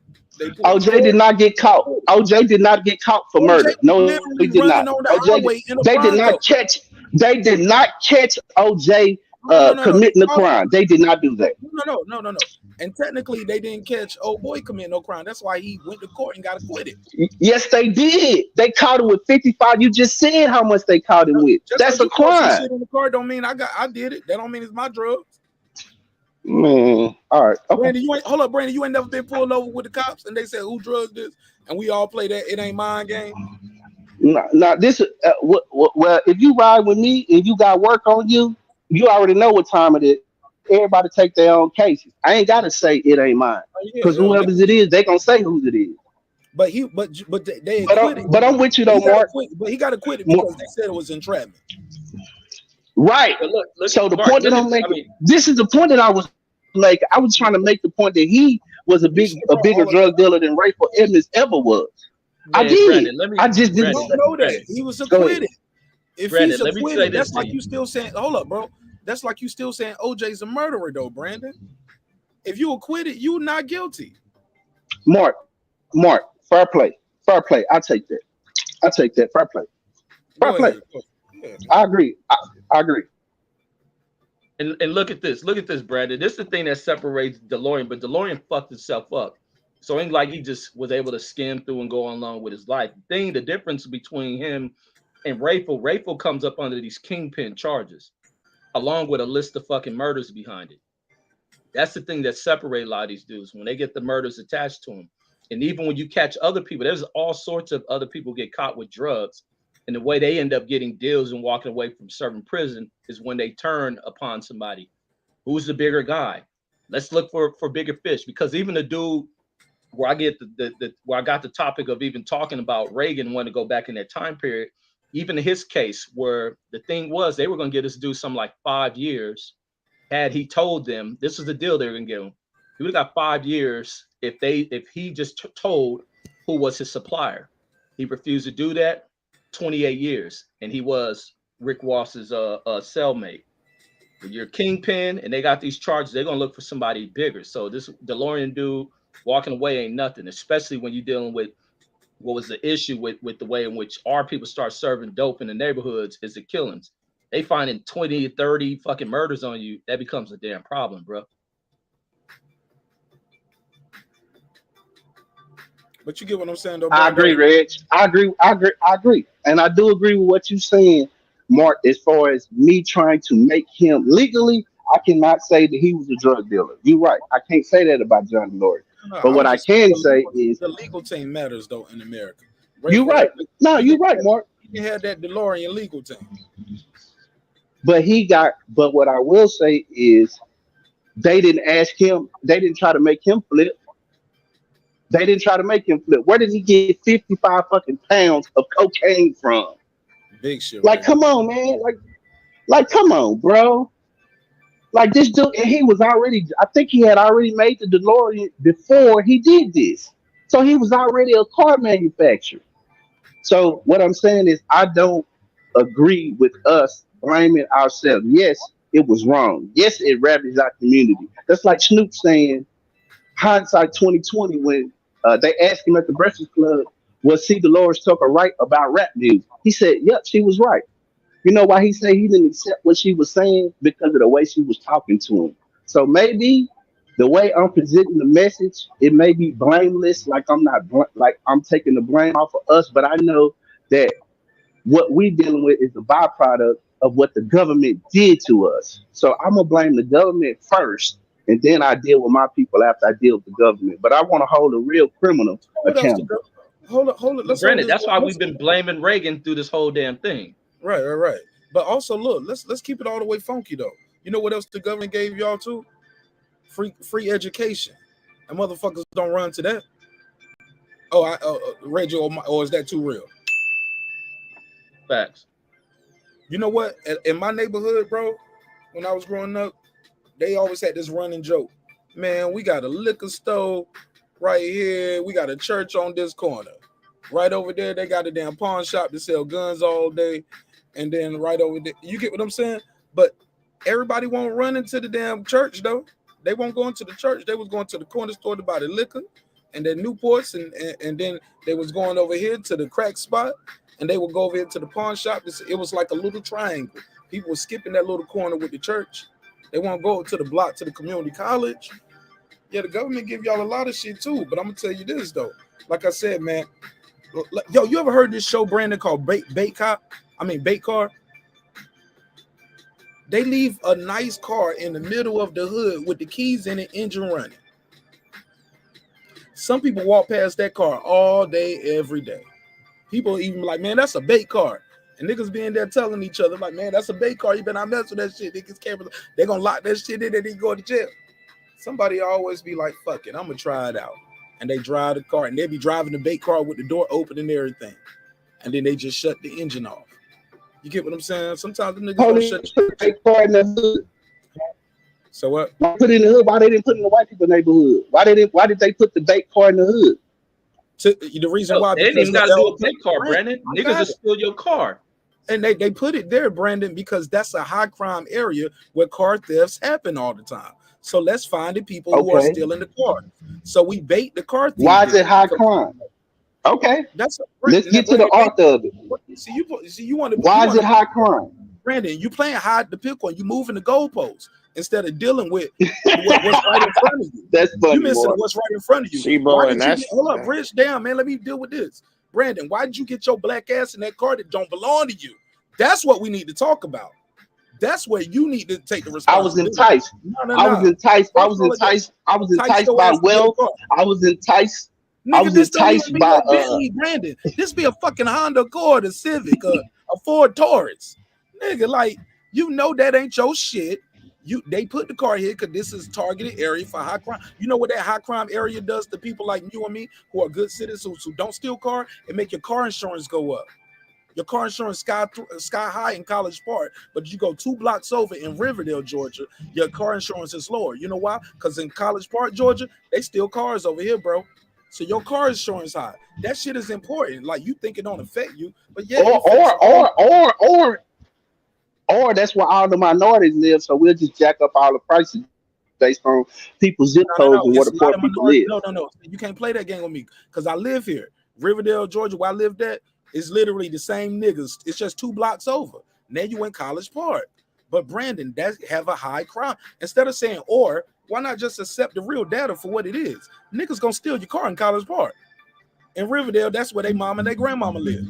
They leave Riverdale and go over there to College Park and steal y'all cars. I mean, or you get what I'm saying? Or they steal your car and they find your car in College Park, all chopped up. That's all I'm saying, Brandon. It ain't got to be no or. It ain't no. So Sometimes it do is you? what it is. If it ain't your car, don't get your ass in and steal the car. It's like you guys are mad at the guy for parking the car at the bait as a bait car more than you mad at the guy who's stealing the car. When everybody else walked right by this. I that because I know that the reason that car is put there is to entice certain people, and that's not preventing crime. Hold on, prevent. You trying to entice somebody to commit a crime. You're not trying to prevent crime. It's a difference.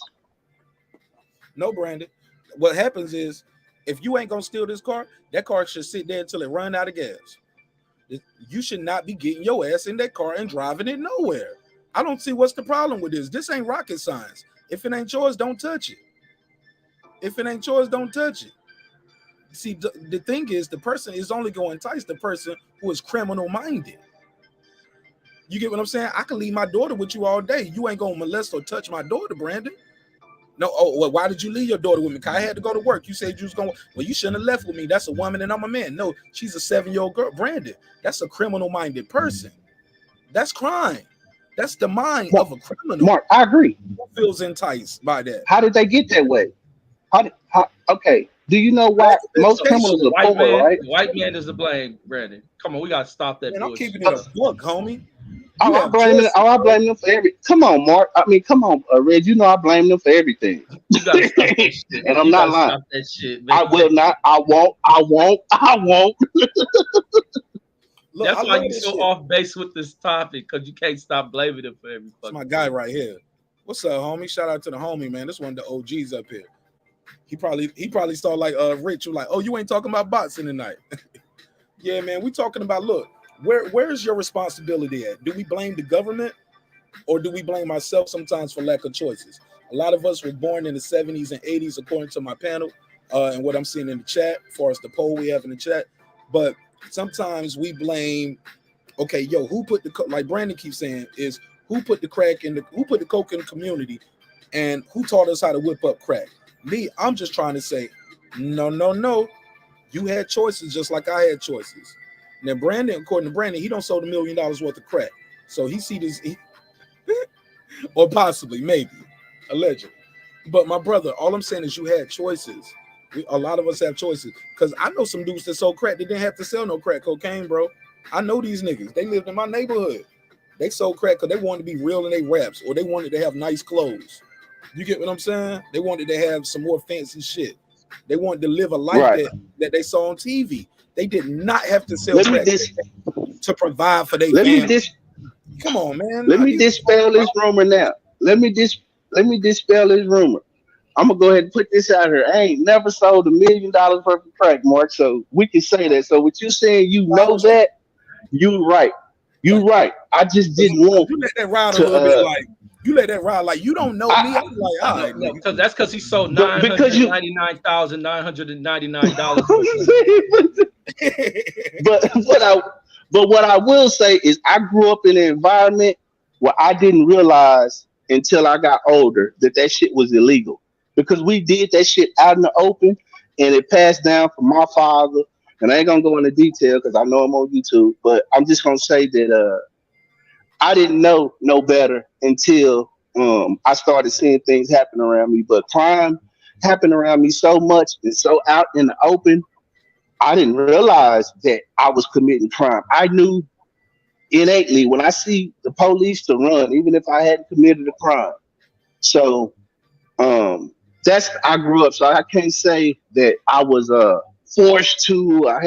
But I grew up in an environment to where if I wanted to change my condition, because my parents struggled with substance abuse, so I had to kind of take care of myself at a certain point. So I did what I had to do to take care of myself. Hey, But Brandon, I don't make no excuses. hey, Brandon, Go ahead, Red. checkmate, because you just brought up something that was learned through a community. You ain't never learned it about running from the police. You spoke about a lot what you were taught from the community. And that's the problem. A lot of the shit that is picked up on, the ill behaviors, us understanding when shit is wrong, is taught through poor leadership inside of our communities. We deal with, and I want to go into aspect of my own community, where we deal in aspects of our own communities, teaching us how to go across the street into other neighborhoods and pick people off, teaching us about other people in the neighborhood who we never had any ill interactions with, that those are our enemies and they look like us. Ain't no white men taught a lot of this ill shit. And that's the thing we must fucking hold ourselves accountable for. There's a lot of ill people who get caught up in street level shit, serving dope, go off to prison, fuck their lives up, and then they will sit there and before they go to incarceration will fake like there was no other options. They serve all this time in prison to only do their stints, get out, and figure out a better way. And now what they have to do after spending so many times of the year of their lives lost is become advocates in their community to try to teach youth a better way, a different way before the streets end up getting them. Why do we have to worry about the streets getting our children? Because the people within our communities are fucked up and flawed, and we know it. Sometimes we know it, but we turn a blind eye and ignore it because we're afraid to address shit in our own communities. Our communities have become so fucking toxic. When we shift away blame and want to put it on other people, and we know it's fucked up, but we know what's being said against us, that becomes a damn problem. Like I remember going in with one of the homies going into projects selling motherfucking pills and seeing these young fucking kids run up to the fucking car. And I mean, it was probably 30, 40 fucking kids, and it fucked me up seeing this shit. These kids coming to go buy fucking ecstasy pills to pop, and everything that ran through these kids' minds of listening to this shit about what kind of crimes they're gonna commit. Man, and they talk about when they have whatever is in their mind, they pop them pills is what they go out and do. And every single one of them, probably 30, 40 fucking kids, and I ain't exaggerating, spoke about what kind of crimes they're gonna go out there to fucking commit. And I mean, these motherfuckers as young as probably just based on looking at them from appearance, probably as young as 12 fucking years old, and no older than probably fucking 20 something years old. But it's a community that teaches that shit. And I come from a community like that. And most of us come from a community like that. And we know our ill teachings come from them. But we also do got fucked up cops. But a lot of us don't fucking have interactions with cops. But we have this instinctive feeling to think that they are enemies we got to run from. We got to watch about them shooting them in the back and this and that. But more than likely, you're going to probably be shot by somebody in your fucking community who's been with some fucked up teaching. We have in my neighborhood where I come from, when I'm showing y'all where Normandy is to where we got to watch. If a young kid ain't from our neighborhood, we got to watch them, because there's nothing for them fucked up adults from wherever this kid neighborhood comes from that teaches him to walk over here because you look innocent. Nobody gonna think anything of you. And this young kid walking around with a pistol as big as him, blasting your ass. That's a problem. And that shit has to be cleaned up. Yeah, Reg, but where they get the gun though? But my thing is, where do they get the gun? I can go buy a gun at the damn always. store. Listen, Brandon, I can go buy a gun from the fucking store, give it to a young kid, and that young kid will blow your fucking head off. Ain't no white man drop that gun. Reg. Reg. Now, see, you right, Reg. You are. But where they get the liquor for? Who built the car? Man, that nigga got drunk and drove the car. That's right. That's true. Who made the liquor though? Who made the car? Because what car tires was right? On? Who made the brakes? You know why? I'm gonna tell you why, Mark. Because if it's really Hold up, Because Brandon. it What because about his choice to drink that alcohol, get behind the wheel?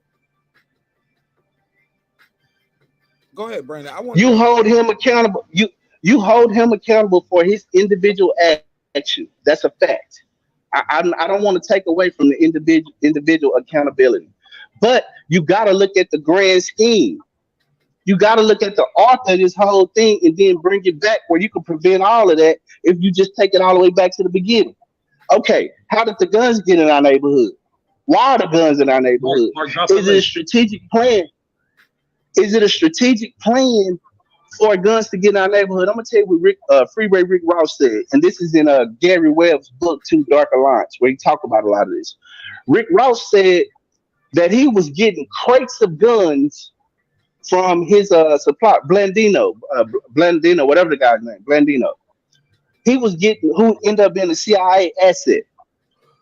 What happened was he was getting guns directly out of the crate from a CIA asset, basically directly from the CIA, and they were using those guns to kill people in the community, which brought about a high crime rate, which brought about the militarization of the police department based on the 1994 crime bill. So what I'm saying is you got to go back and look at who the author is, which is the government. So you blame them and you go get them and you hold them accountable. You make sure that they don't do those things, that they don't target us. Yes, we need to stop killing each other. Yes, we should have well, yes, we should treat each other better. But you got to look at its politics and economics, and they targeting us as a group based on what we look like. Go ahead, Shout out to Megan. Mega. What up, bro? Little Mega. Go You ahead, on mute, Mega.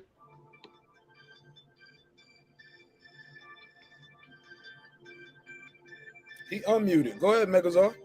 Check one, check two. You got to beam back in. Maybe got to beam back in. Go ahead, Rich. I know Rich was trying to get his bars off. Go ahead, Rich. Yo, what we gotta understand is, bro, where these drugs and stuff had its worst effect was in the ghetto, bro. And the ghetto was an experiment, bro.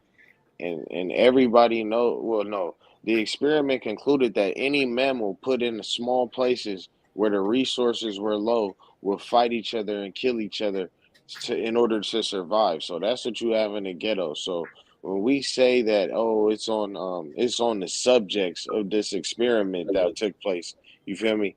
It takes the responsibility away from the people who orchestrated the game. You know what I'm saying?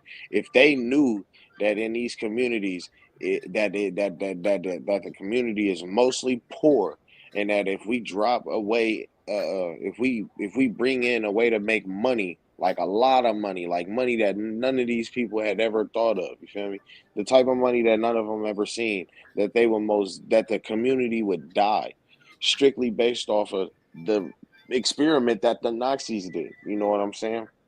But Go ahead.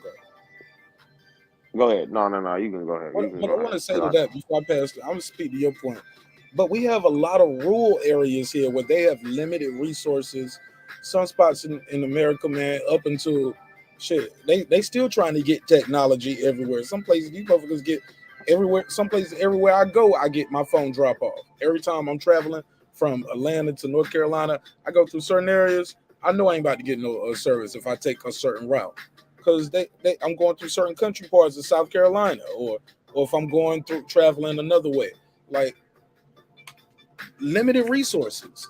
Poor and the ghetto aren't the same, though. You know what I'm saying? But I was going to what you said about limited resources, though. What's the difference? No, I said the ghetto. It's the same thing, bro. No. The ghetto is a small place. The ghetto isn't hella big. You know what I'm saying? Man, we don't come from it's not ghettos, by the way, but the city is bigger than the rural, poor, white areas, homie.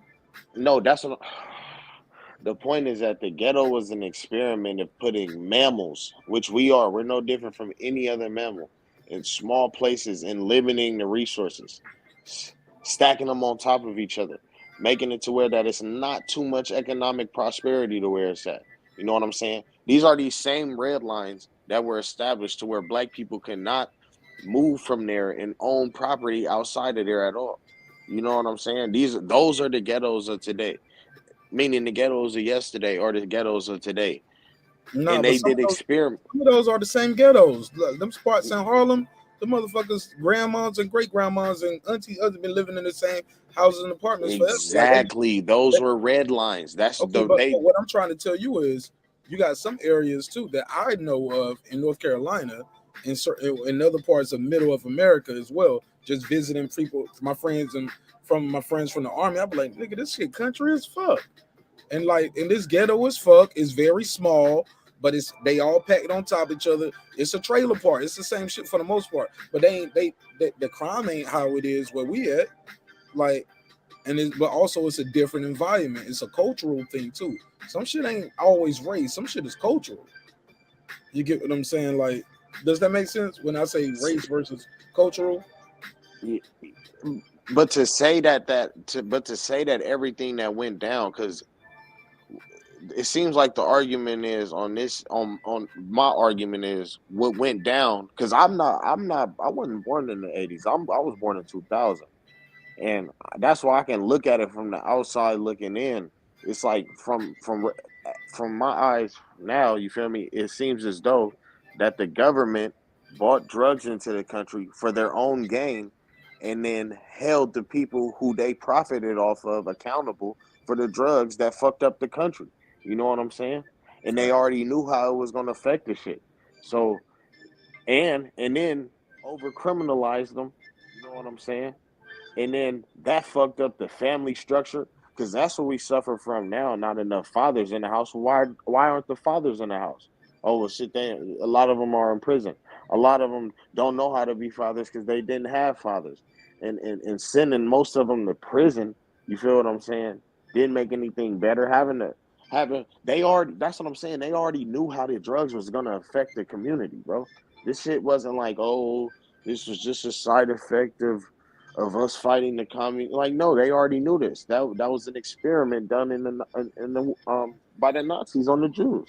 They already knew what this. They already knew what low resources in small areas, in densely populated areas where poor people, what it would do if they dropped drugs in there. Drugs that are a hot commodity. They already knew what it would do. So it's like, why wouldn't we blame? How can we blame your token piece and monopoly for ending up in jail? You know what I'm saying? Like, it doesn't make sense. You had a bad risk. You rolled some dice, and now your piece is in jail. You know what I'm saying? I get it. But I still disagree to a point, but that's fair enough.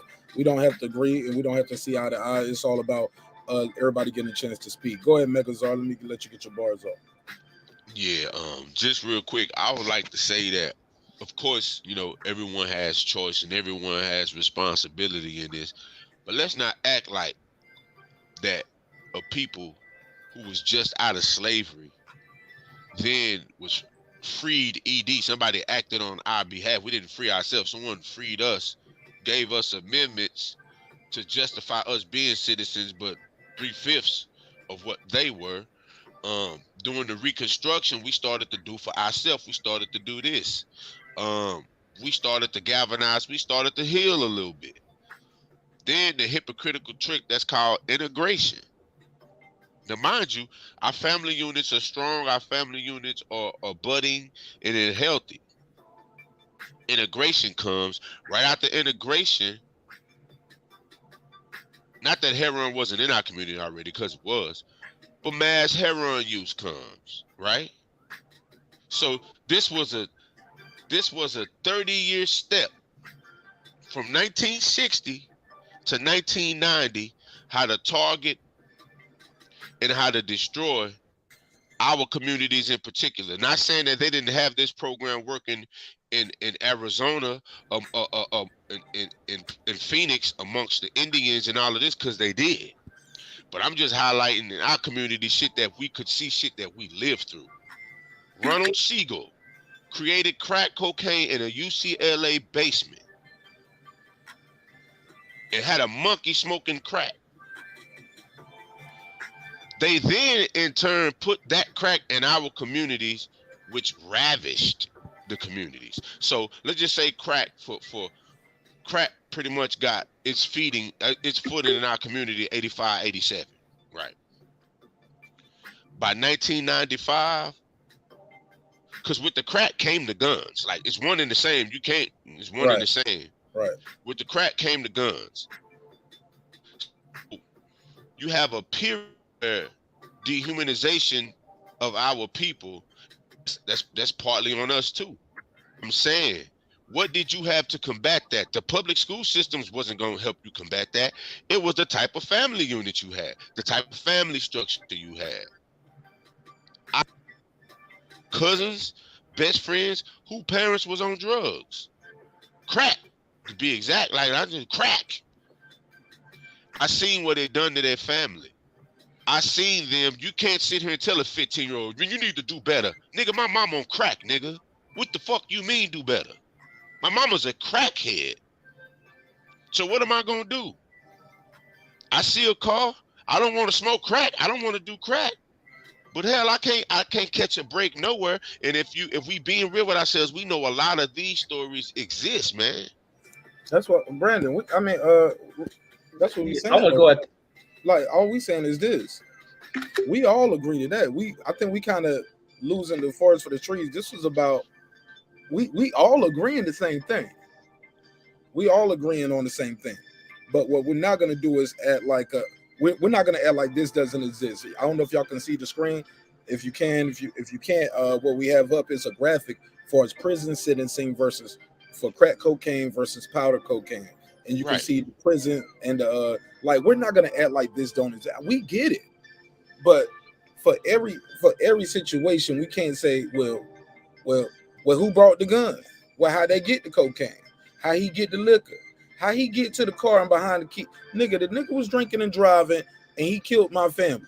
I want his head on a platter right now. Oh, I'm not talking about drinking and driving. No, I'm bringing that. That's cause and effect.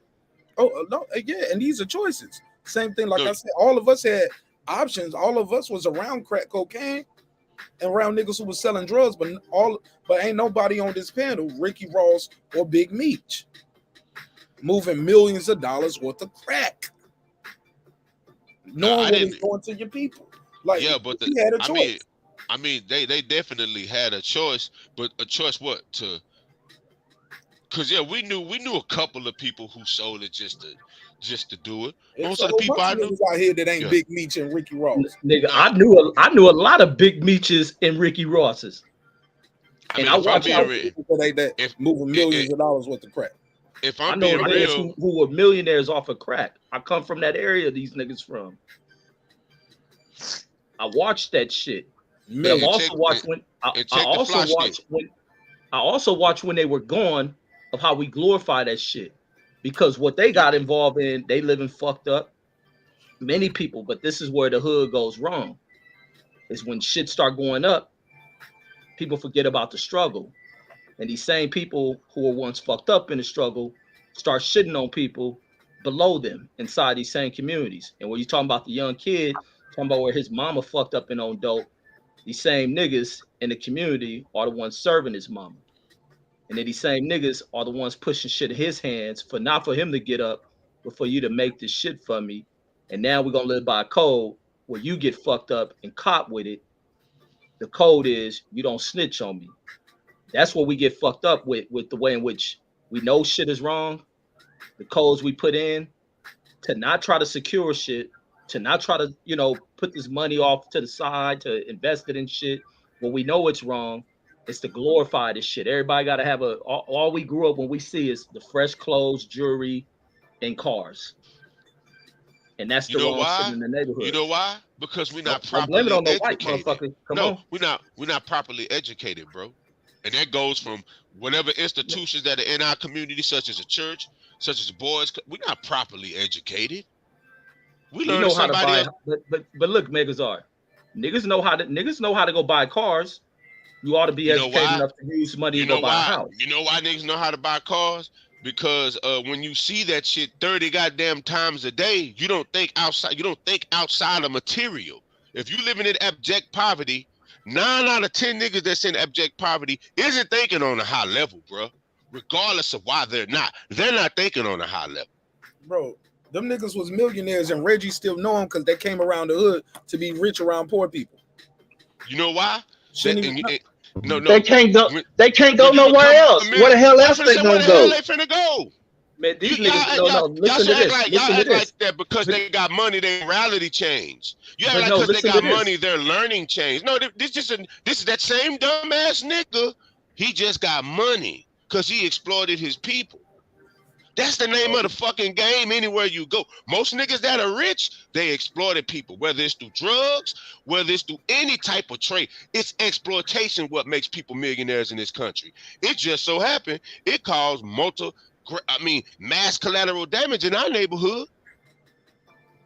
Niggas exploit niggas fandom. That's why niggas is millionaires. You know why Floyd Mayweather's a millionaire? He exploit niggas fandom because niggas want to see him box. What do you mean that's the name of the game in this country? So if I become a millionaire off crack, of course I exploited people. Exploitation is the name of the game in a capitalist society. So checkmate there, Megazord. You point in accountability to the motherfuckers in the community fucking it up. And they know it's wrong, and they know they're exploiting their own people. No, what I'm saying is you just said it. Don't change it. You just said it. I'm not saying nothing. All I'm saying is this. I said in this country, you're being reared from a youngster to want to be rich, to want to do this, to want to do that. If your only avenue is selling crack in somebody's mind, he gonna sell crack, bro. Because it's there for him to do it. It ain't like he gonna go to Harvard or Yale. What's the percentage of niggas from where we come from going there? Let's keep it a buck, bro.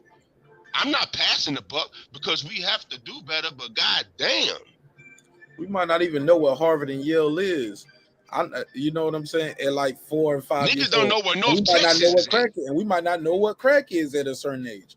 But at some point, both things are introduced to you, and at that point, you have a choice.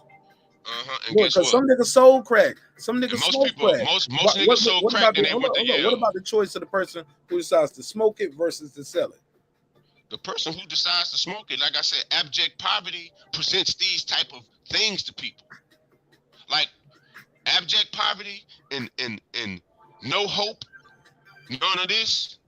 Like, come on, bro. Y'all acting like these dudes' mind was just totally evolved and opened up, bro. They didn't have no internet. What these niggas saw on an everyday basis, that was life to them. What outlet did they have to let them know that life is different somewhere else? We're talking about in the 80s.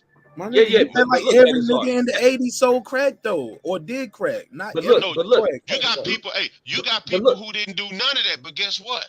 They still couldn't rise above the condition of their community. And many of them did. Some of them. Don't say many.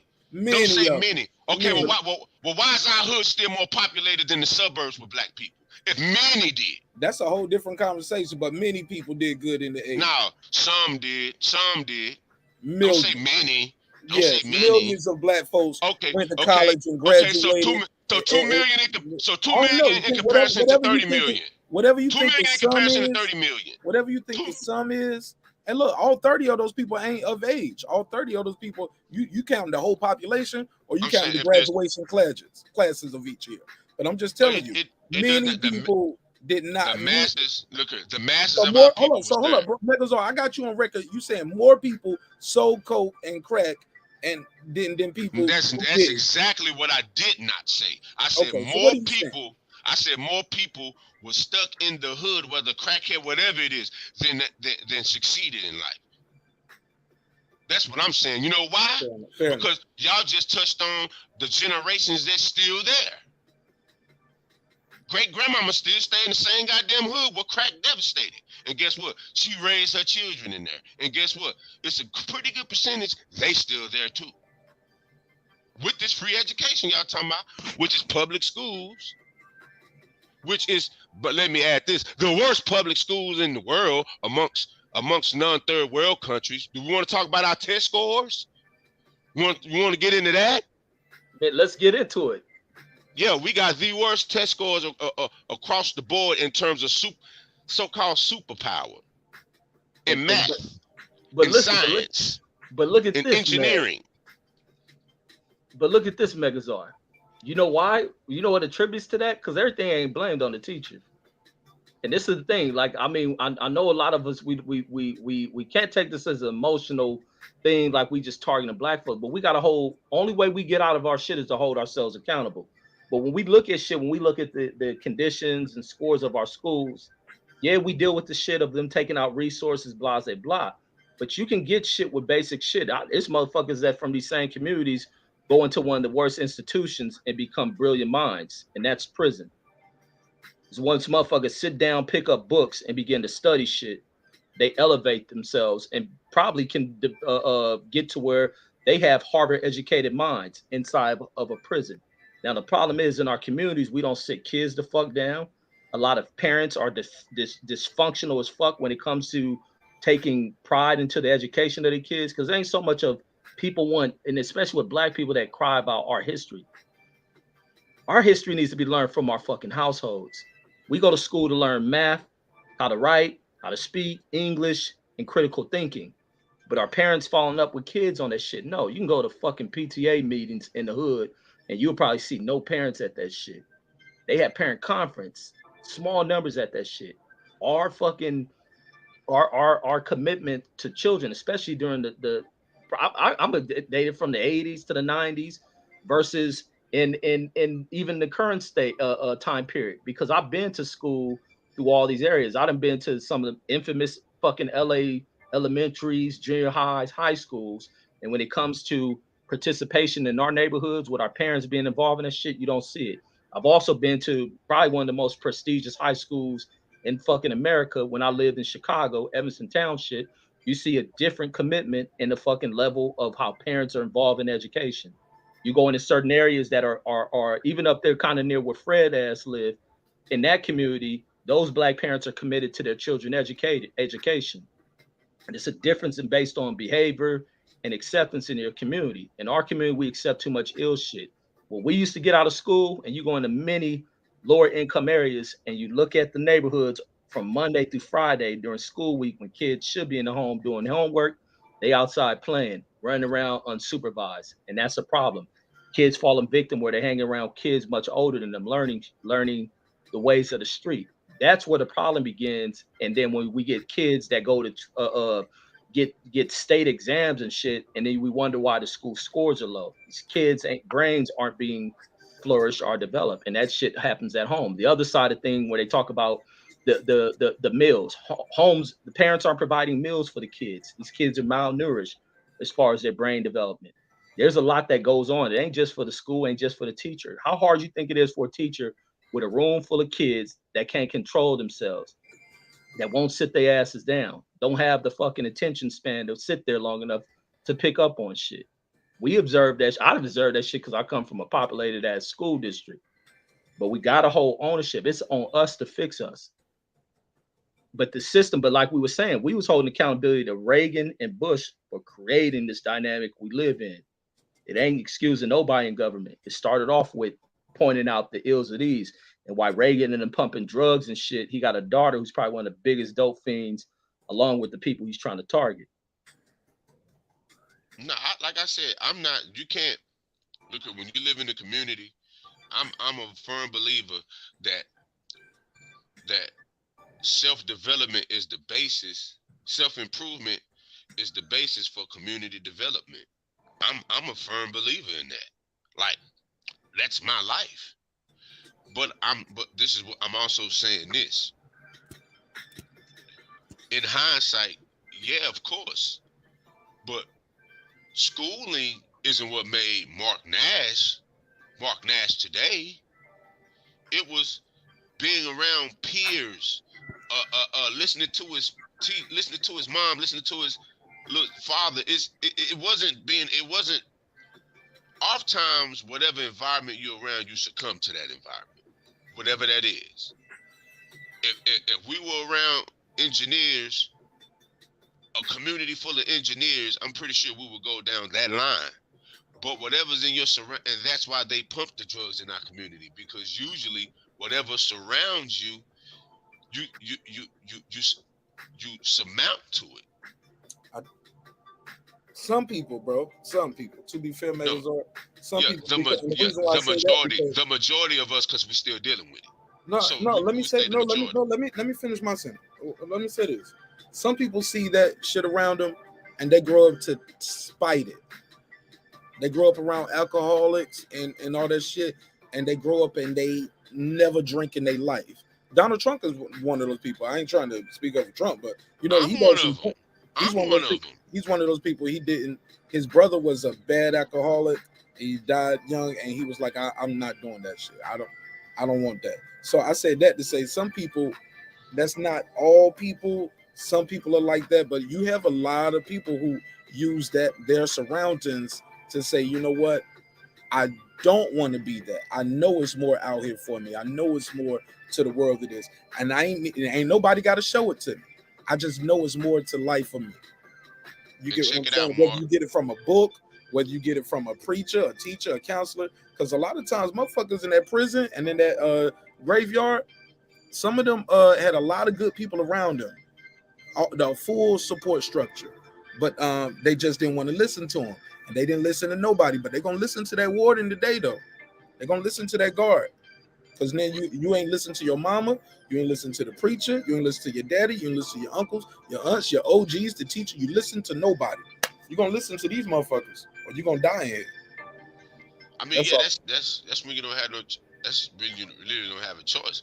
But what I'm saying is the majority of people who grew bitter with ghetto life, they didn't go back to the ghetto to help either. Oh, I said That's that. that's part of the problem.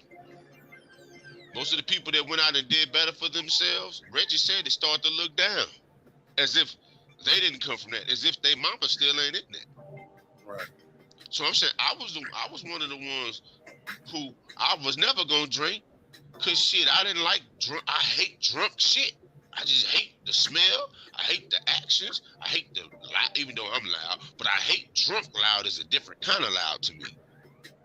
That's why I didn't drink. It wasn't because I'm a Muslim. I don't smoke because I'm a Muslim. I hated that shit.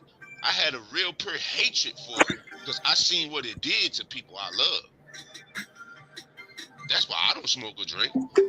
It ain't got shit to do with being righteous. Cause I've shot plenty pistols. So yeah, me smoking drink, it comes from abject hate for what I seen from my own eyes from drunk people from high, and just the behavior within itself. So now I'm never gonna pass the buck because we definitely got at least 30% of blame. Oh, but 70% of this shit is structural, bro. It's structural. It's ingrained in our culture. We didn't introduce it to ourselves. Somebody else introduced it to us and ingrained it in our culture. So yeah, I say we definitely got 30% of it. 70%. Now, when you're dealing with a structure, a power structure that's worldwide, how can we can't take no more than really 30% is really too much. But I'm just saying within the last 100 years, we have some of the greatest teachers that any human beings have ever had. Just within the last 100 years, I believe that the people that arose up from our loins, from slavery, from the abject poverty, I think we have the best leaders, the best thinkers, because our situation, our condition causes for us to have. So in that, the last 100 years, I think we had the most brilliant leaders of any people. And not necessarily governmental picked leaders. I'm talking about the Marcus Mosiah Garveys. I'm talking about the Nat Turners. I'm talking about the most honorable Elijah Muhammad's, the Minister Farrakhan's, the Malcolm X's, the W.E.B. Du Bois, the Booker T's, the Frederick Douglasses. I'm talking about those people. Like, with the odds and how they were stacked against us, for these men to still point out and to be brilliant, and for you to be able to incorporate their philosophy into your life and get positive out of your life from their philosophy, I think they're God sins because of that. So yeah, that's my little piece on that, man.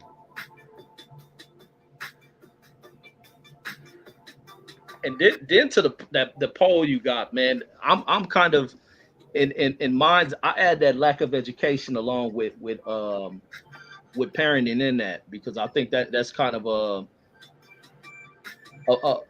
accumulated thing that goes into that. but also like going back into this thing, like where you brought up about the leaders, that even shows more to where there has to be a greater accountability. You named some great fucking names, and each of these great names come through critical time periods: slavery, civil rights, Elijah, even before the kind of pre-civil rights, kind of almost into like the new structuring of American society, approaching probably its first 2 decades into the 21st century and shit, and dealing with that level of racism, and him changing kind of the conscious approach of black folks, because a lot of black folks back then were kind of meek.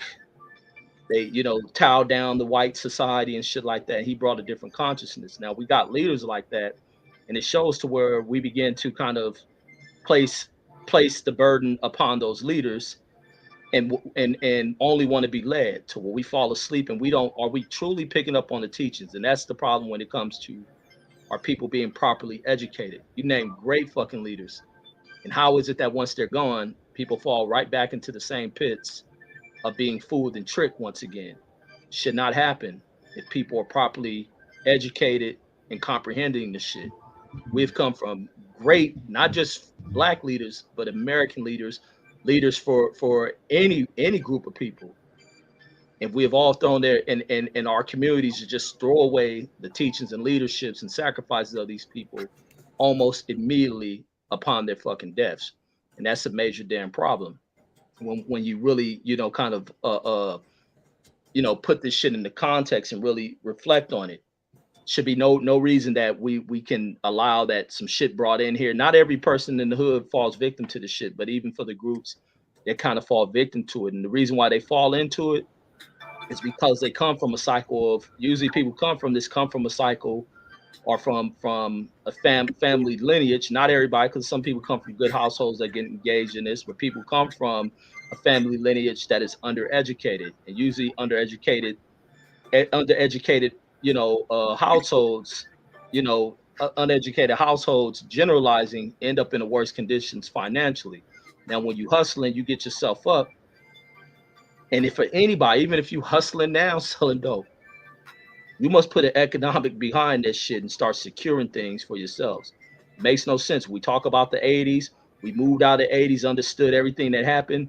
Then we shift over to the 2000s. People continue the same damn cycle. We moved to the 2010s. They still doing the same fucked up cycles. The 2020s. We still got people hustling only to buy cars and fancy European clothes. And that shit has to stop. I want to say this: when it comes to education, I don't believe that education is the way out of poverty. You can't educate your way out of poverty. I believe the way out of poverty is to deal with our enemy. We have an enemy. It's the reason that black men are the most population of prison in America right now. But black people as a whole is only 13% of the population. It's the reason. So it's not because we just a fucked up people and we dumb and we uneducated. No, it's because we're being targeted.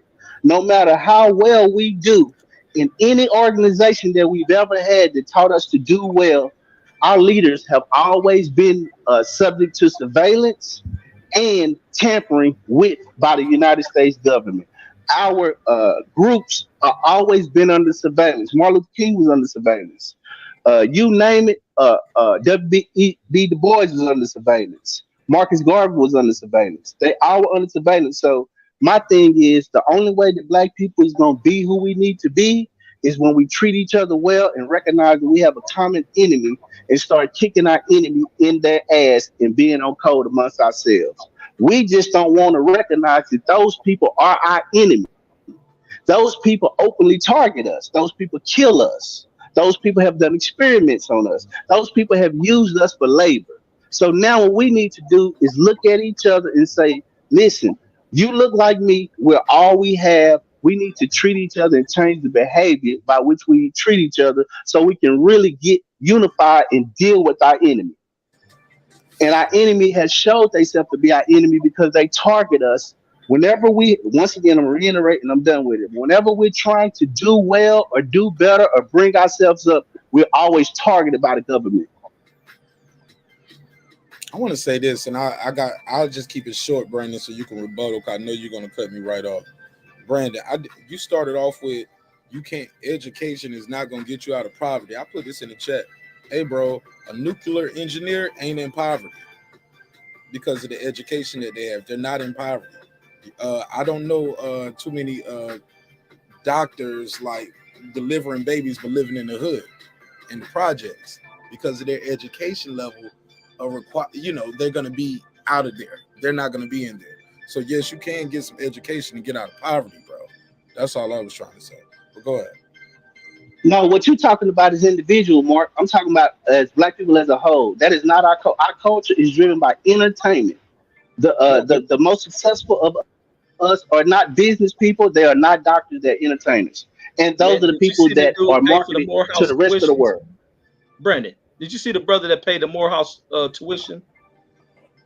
And I also know that that brother is on trial right now, and the government is targeting him right now. Go look it up, Rich. Look it yeah, up. Go look it but up. He's under investigation by the United States Brandon, it government don't mean he right going to now jail. There's a lot of because of wealthy his people who success. end up. There's a lot of wealthy people like him who end up under investigation over some money shit. It'll probably be something he get through.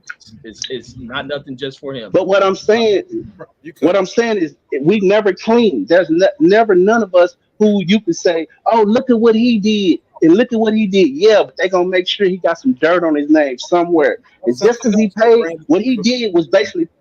Hold on, let me finish this point, and you got it, Mark. Yeah. He paid out their tuition, but what he did was the majority of their tuition he paid a bank. So what he did was just pay the United States government again. He paid a bank. That's what he did. Most of the tuition he paid for through a bank. So that's through the American system again. So it's just one of the things, man, that I just think that we don't hold them people accountable enough, and also uh, we deal with individual things and act like that's a whole. Y'all got a bunch of millionaires in the community. Yeah, but what are they doing for the community? One of Donald Sterling's statements. Donald Sterling said, "I make them millionaires. I give them their life, and they don't even go back in their community and do nothing with their money." That's what Donald Sterling said. So go ahead, Mark. Yeah, and he's one person. So are you talking about everybody as a whole? Billionaires? See, because here's the thing, Brandon. This is what I'm trying to say. I got to bring it back to the education part, and we're talking about people that you say you're talking about people that individuals. Our culture is not off entertainment, bro. Do you realize that the average person in the world the people in the NBA, like the average height in the NBA, they the top 1% in the world. We all can't play in the NBA. We all ain't gonna be rappers. Those entertainers you name, they're like in the top 1 percentile. You know how many? It's only a couple big major record labels. Makers are, you know that. Everybody else, you guys are under them. Everybody ain't gonna be no entertainer. Everybody ain't gonna be no rapper. Like I think Carmen Serene said that too. Gotta have bigger goals for Now you yourself. miss. We can't just Now you missed my point. That wasn't my point. no. My You point was that's you don't what's even know what I marketed. was gonna That's finish what's saying, but marketed to us. well, you didn't Oh, say go ahead, that. Mark. My bad. You Go ahead. didn't say that. but what's We got marketed to you don't here. mean We that got they here. got to Let me control. say this because we got here because you said education is not gonna get you out of poverty, and I 1,000,000% disagree with you. No, That's what's gonna get you out of right. I poverty. don't believe that. I believe that. And then you replied No, with it's hell. not. You replied with no. You said no. Well, that's not what's where our culture ain't drip. Man, fuck what's marketed to your culture. Fuck what's driven to your culture. You ain't got no bars. You ain't gonna be no rapper. You ain't 6 foot something that can jump out the gym. You probably ain't going to the NBA. You ain't got no good grades with that. You probably ain't gonna go to Duke or UNC because they don't take no dummies, my G. You get what How I'm many? saying? How many Indian? How So many Brandon, Indian so how, Brandon, in so Brandon, America? so How many? Brandon, so Brandon, let me finish this. My whole point I'm trying to tell you is education is going to take you where your culture stops at, where you saying where it's marketed to us to be entertainment, it's marketed to us to be rappers or athletes. That's why you got to do the education.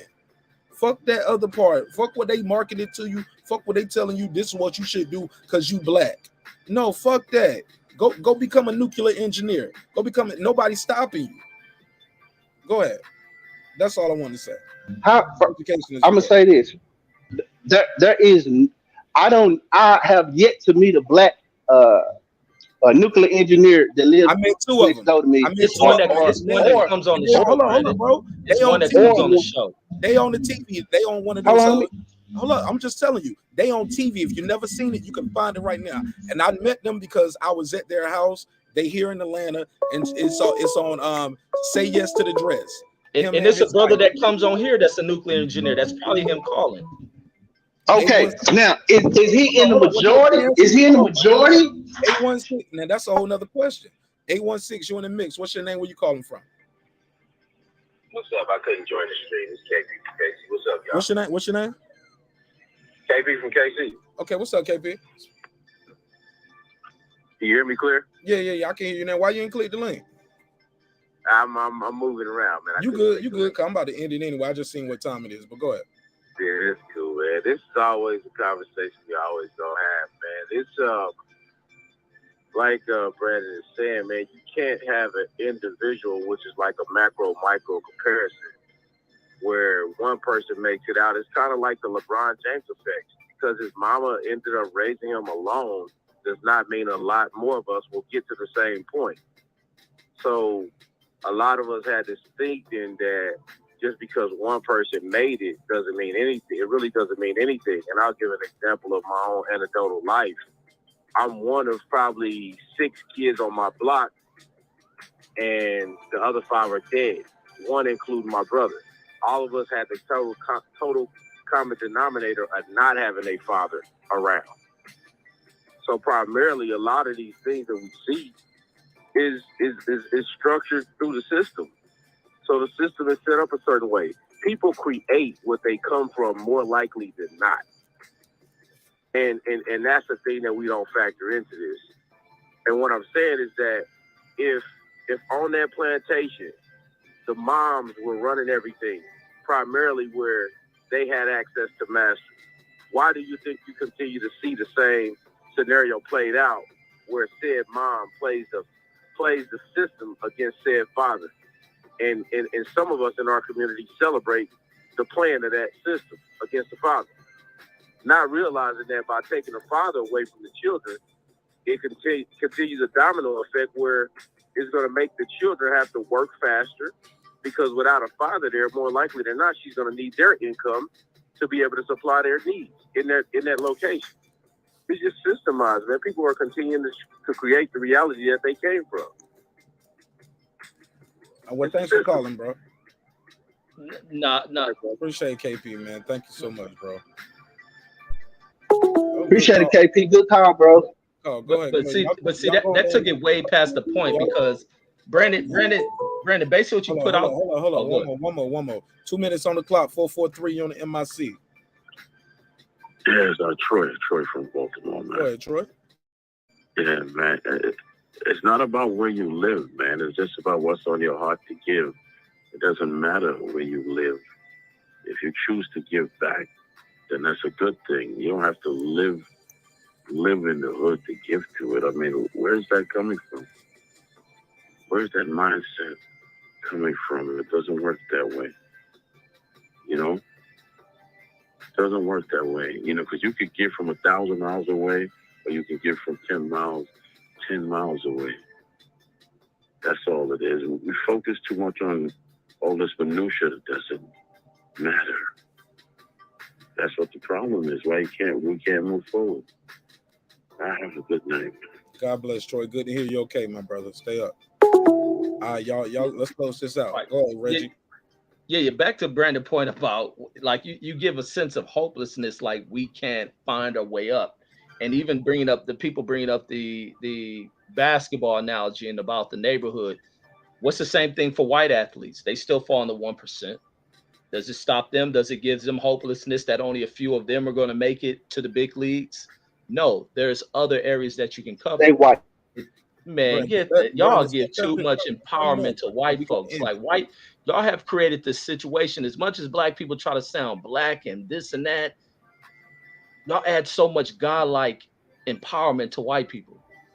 based on them being the problems of everything. When we can fix everything, ain't nothing, none of these, even with our leaders, even with the leaders, too many people focusing on they killed us when we were on our way up. Nothing can stop these motherfuckers when they put out the information of what they put out. And some of the great leaders ain't never been touched and still live today. Nothing can stop you when you look up. And it's the other thing. It's another analogy with the problem with black folks. Black folks can be climbing the ladder up to some shit.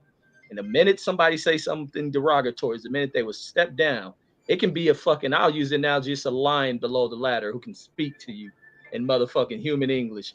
And you climbing up the ladder, and that motherfucking lion can roar, nigga. And you will climb down that fucking ladder and they attempt to kick this lion in his mouth. And he fucking claws and locks on your leg and pull you up off of that shit. That's the mindset that motherfucking black folks have when distractions pull them away from what they should focus on. There's a lot of black people who are at the pinnacles of success, but there's also situations to where they may be the only one in the fields they go into. And even before all that fucked up recession shit that happened, when I go into fields, I was the only motherfucker with the interests I had in my neighborhood. Wasn't no niggas in my neighborhood trying to be pilots. And we sit there and watch planes fly along the path where we live at all fucking day. Me even going through the law enforcement shit. I'll be the only motherfucking black dude or one of 5 black people in classes where 3,000 people applying for a job. Did somebody stop these other black people from going in there? No, we fucking look down upon certain jobs. We the poorest people and we look down upon work. We the first one to criticize motherfuckers for flipping burgers, working at McDonald's, rather than looking at this motherfucking way to get your foot in the door to learn some shit and flip it over to something else. We got the most idiotic shit that has become so cool and normalized in our fucking communities that we look down upon what kind of clothing someone is wearing, what their hair look like, why you reading in a book. We are the fucking problems because of what we normalize. Ain't no motherfucking gods and white folks. We got to hold accountability because we can do. Ain't nothing to stop. You got the motherfucking head motherfucking whatever Neil deGrasse Tyson is. You got many people in the top fields. My brother-in-law, who I brought on here, that motherfucker, a biochemist out of South Central, a top dude in cancer research. Can't nothing stop a motherfucker when he focused. I mean, it's simple as that. I agree to a degree.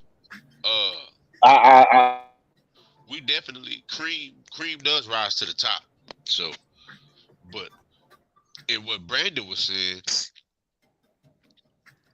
is that I don't think as a whole, as a people, if all of the adults, check the fly shit, if all of the black adults were college educated with degrees, there wouldn't even be enough fucking jobs for all us to get. So I'm saying education is not going to do it. Let's start there though. But education ain't just a degree, bro. Education is learning. Well, no. I'm talking about when people say education, they associate that with it's the right education. It's the right education. It's still an education. What do you teach it? You right? I agree when you talk about, if we talk about education, when you mean go to college, go to finish high school to go to college to get a degree, would that bring us out of poverty? No, I don't believe so. What I believe when you talk about education, I mean educate amongst ourselves, educate how we treat each other, educate how we interact in this society, educate to make us a better people where we can go do all of this great shit. See what I'm saying? That's what I mean by educate and what type of education you get. That's what I mean. But we have millions of us done graduated from these colleges. Millions of us have college degrees.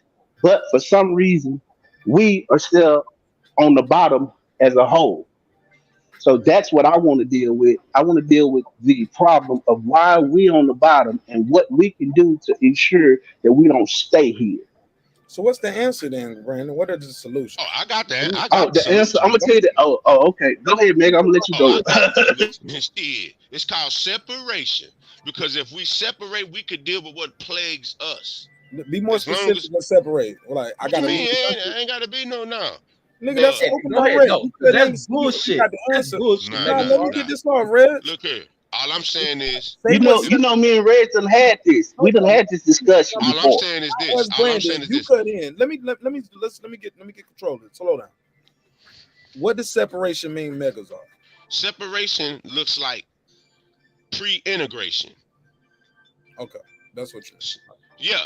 When we had our own shit in our own communities, like everybody fucking has now.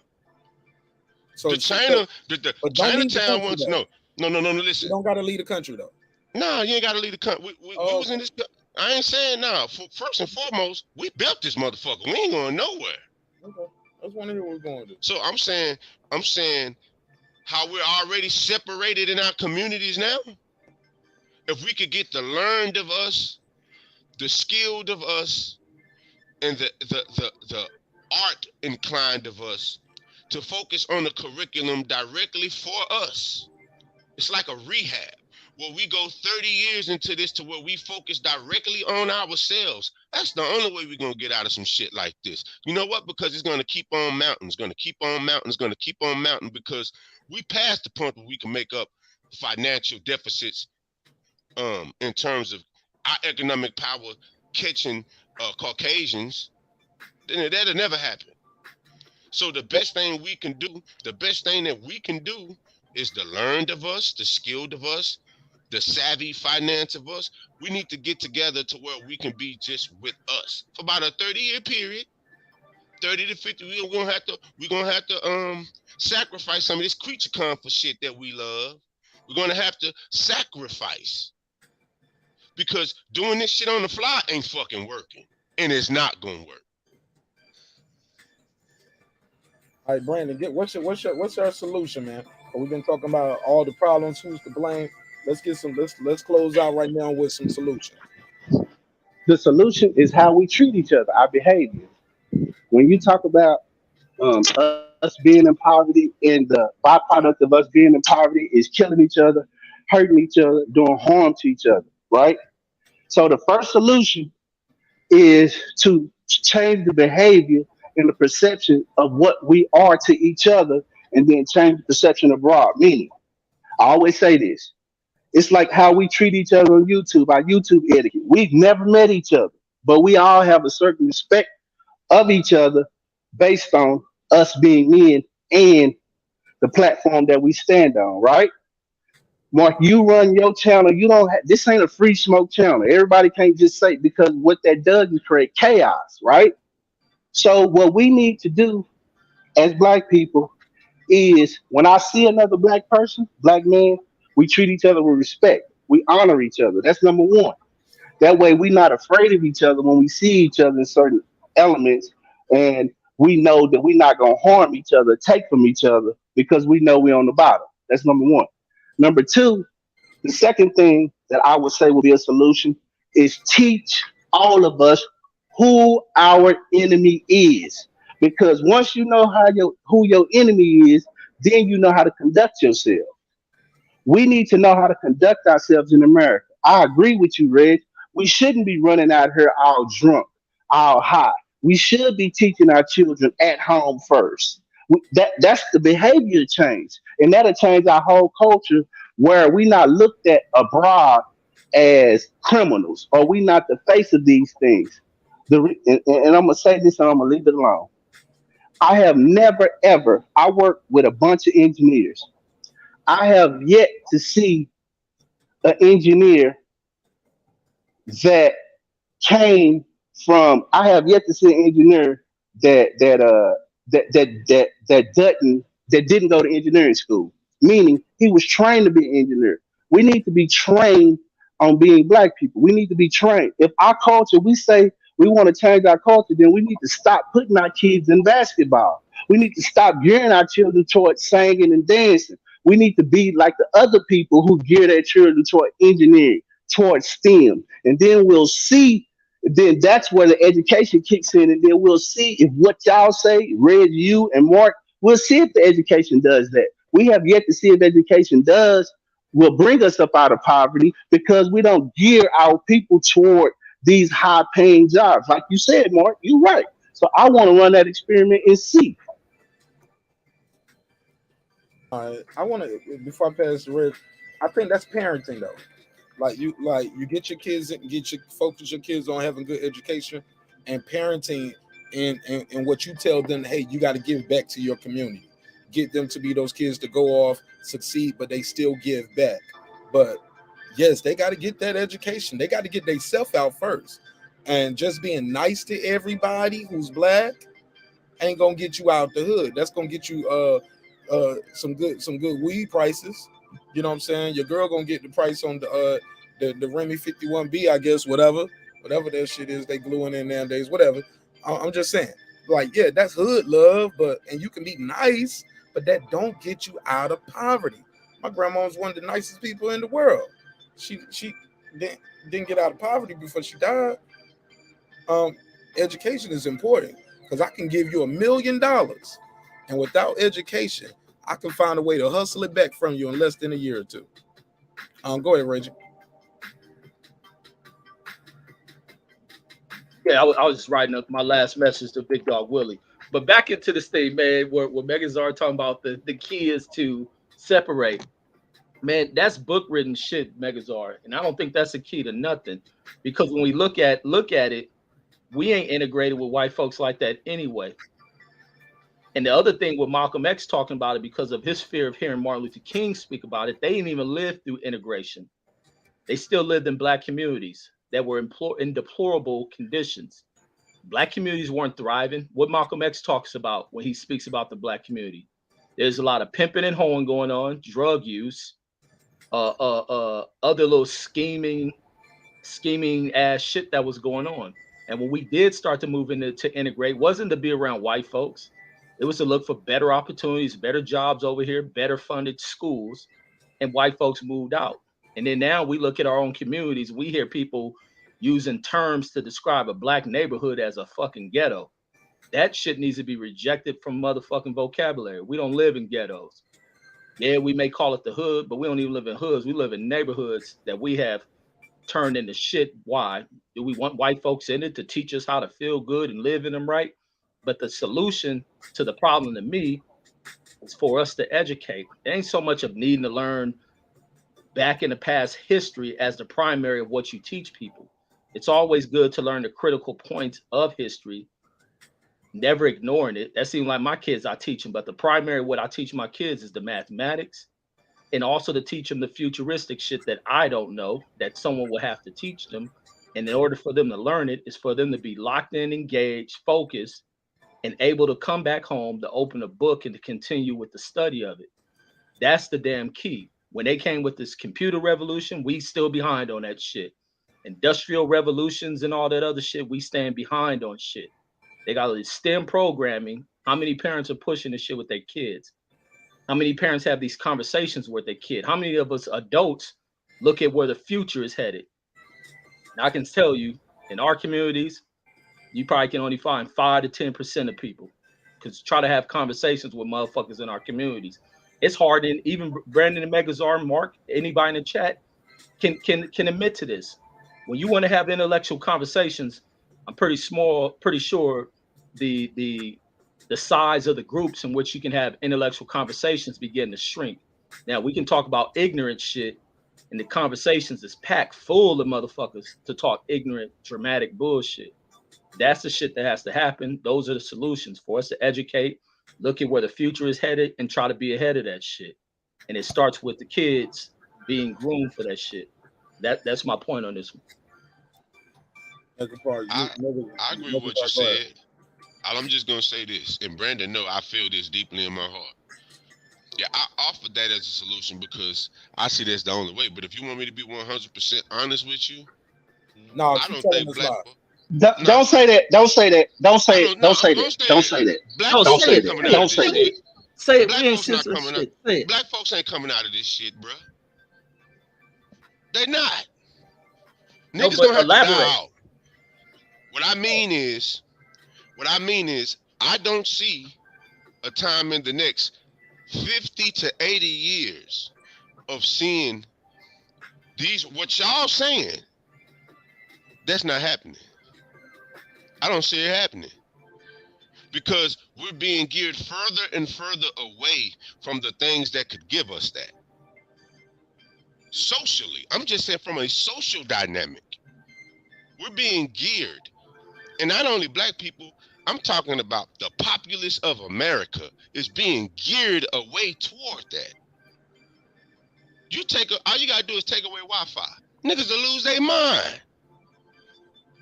Oh yeah. So you just bring dial-up back. Just bring dial-up back. Niggas No. will lose their mind. No, nigga. If I came in one day and my Wi-Fi was doing that that shit right there, I'd be like Martin. No! I couldn't take and you know why I say that, Mark? Only reason I say that is because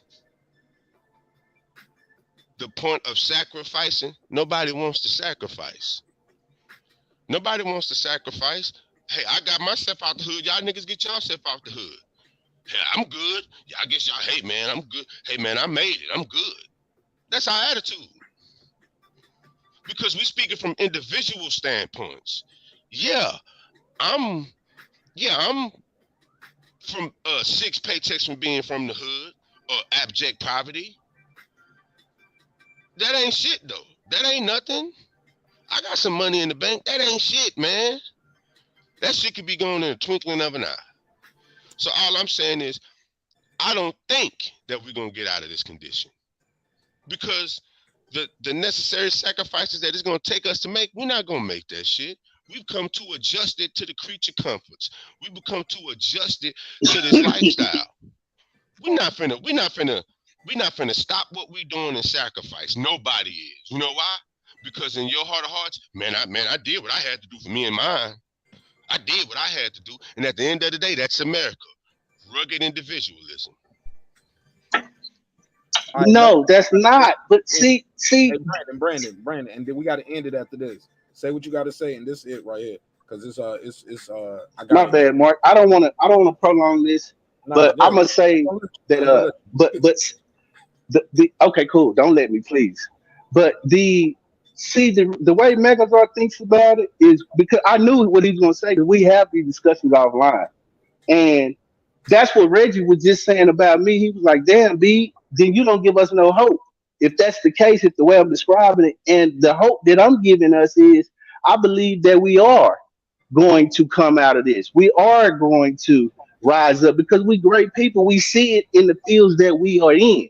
When we in entertainment, man, we at the top of the field. I mean, when we in these positions and we are in these fields, really able to, if they let us compete, which I did say let, Reg, if they let us compete, then I believe that we can compete, but I believe that we're not allowed to compete because of the situation and the circumstances that we put in. And that's all I'm gonna say, Mark. I'm wrapping it up now. Yeah, man. Y'all got to pull up earlier, man. We've been here. Y'all pulled up right at the end. We've been here all night. This look, y'all see 3 hours and 21 minutes. This is my second show. I've been up here almost 6 hours tonight. Go ahead, Reggie. Give me your final thoughts, Megazord, Reggie. Man, another great topic, man. Great goddamn topic. Hey, look, preview of the next one is gonna be this one, yo. That's gonna next time we do one of these open joints like this. But it ain't gonna. It's gonna be like who's to blame for what's going on in our community. Parents, lack of education, government supplying drugs, personal accountability. So that's gonna be the next topic, man. So make sure y'all stick around for that one. It's pretty much gonna be a stendo clip of this one because we can't get it all off now. So, but go ahead, y'all take it home. Just land this plane. Yeah, man. Another great topic, man. But like stated in the beginning, man, Bush, Reagan are the catalyst to a lot of this shit. And really all this is just a condition. And conditions can be broke through consciousness. Once people wake up and other people are elevating the community. But that's why it's important for a community to talk. A lot of what to me, what I've observed that is kind of a failure in the community is there's a lack of conversation between the communities and communities which look like us. We become so split in communities, and with the split, there's a lack of dialogue between them. There's a lack of resolution to conflict in these communities, and when you don't resolve conflict, they spawn into other shit, into more fatal type shit, sometimes harmful type shit. And I think it's critically important for communication to be a thing to kind of draw back the conditions that we go through. But that's my thought on it, man. Love these kind of combos. Man, I love chopping it up with y'all about it too. Go ahead, Megazord. Give me your final thoughts. Final thoughts is, of course, despite what I just said, I'm really speaking about in our lifetime. Notwithstanding some supernova event, cataclysmic event that happens in these biblical and Quranic proportions, I don't think it's going to happen, but I continue to do my part, is because from whom much is given, much is required. And I don't know how not to be someone that's of service to my people. I don't know how to be it. But yeah, a wonderful discussion with brothers whom, I respect and love all of you all's mind, the way you think. Though we may be adverse sometimes, I definitely will want y'all on the battlefield with me, whatever we're doing, whether it's a thought battle, whether it's actual physical battle, whether it's a financial battle. Not only I respect y'all mind, as I know the sincerity in which you deal. So yeah, I love conversations like this, especially with brothers whom I have love for. Go ahead, Absolutely. Brandon. Hey, Mark, let me say this one last piece. Yes, sir. Sorry, B. This one piece I forgot, man. And even this is going back to something that Big Dog Willie wrote. It's stating that we don't have role models. We have many role models, and we got to get out of the thought that role models just come off of TV. There's positive people in our communities who we have to kind of gravitate towards and look after, who we see doing righteous things, living righteous lives. Those are role models. And even my role model going into being a pilot was somebody that was close to our family who worked on planes. But that's my thought. We got role models around us. Go ahead, Brandon. Oh yeah, I agree, Reg, and we just need to prop the real role models up.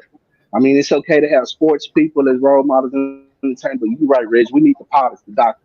But outside of that, Mark, great fucking show, man. I'm sorry I pulled up late. You know I'll be working. Man, you good, bro. And most of the time, Look, I was one more soliloquy of saying, well, look, Reggie, call me when y'all done. Nigga, I'm going to sleep.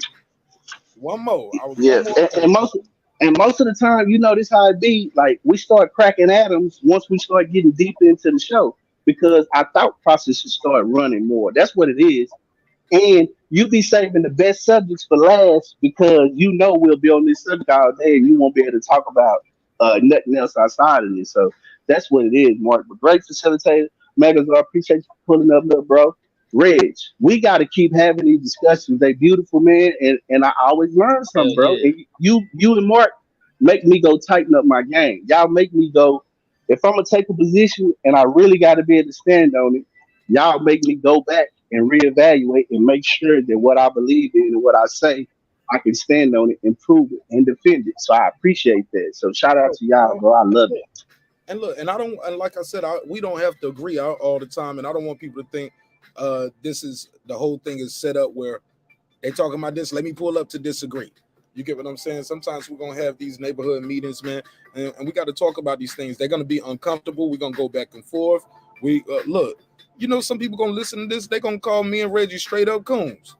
Y'all giving them passes. I'm like, no, nigga, the whole episode was about, we understand it was a bigger issue here, but self-accountability is important. How you raise your children is important. Just because you grew up a certain way don't mean you have to raise your kids that way. Education is important. It's not just sending your kids to high school. No, go over that work with them. Read the work with them. Go to those parent-teacher meetings. Know who is educating your child. Be involved and play an active role in everything in life. Look, I ain't got all the answers, y'all, but I do know this. Dreams require sleep. Goals require effort. Go down and get your goals. I'm about to go in and get some sleep. It's your man, Marq Nash. Another great episode of Breaking Beats, where we break down business, entertainment, art, technology, sports, and anything else you and I feel like talking about. Shout out to Megazord. He got an album coming out very soon. It's called Diamonds and Months, man. Make sure you check that out. Boxing Conversation with Reggie Owens, 1 and 2. Politics and News with Reggie Owens, and Reading with Reggie Owens. Make sure you check him out and follow him. And you can always follow Brandon Washington right here. He's going to be up here in the chat every time I'm talking about boxing. He's going to say, go big fish, go big fish, go big fish. You the bestest. You the bestest. Yeah. He's going to be rooting for Errol Spence. So, and he's going to be saying, stay wet, my friends. I couldn't let it go. I'm sorry. Look, we having a good conversation. I love y'all. See you on the next one. Peace.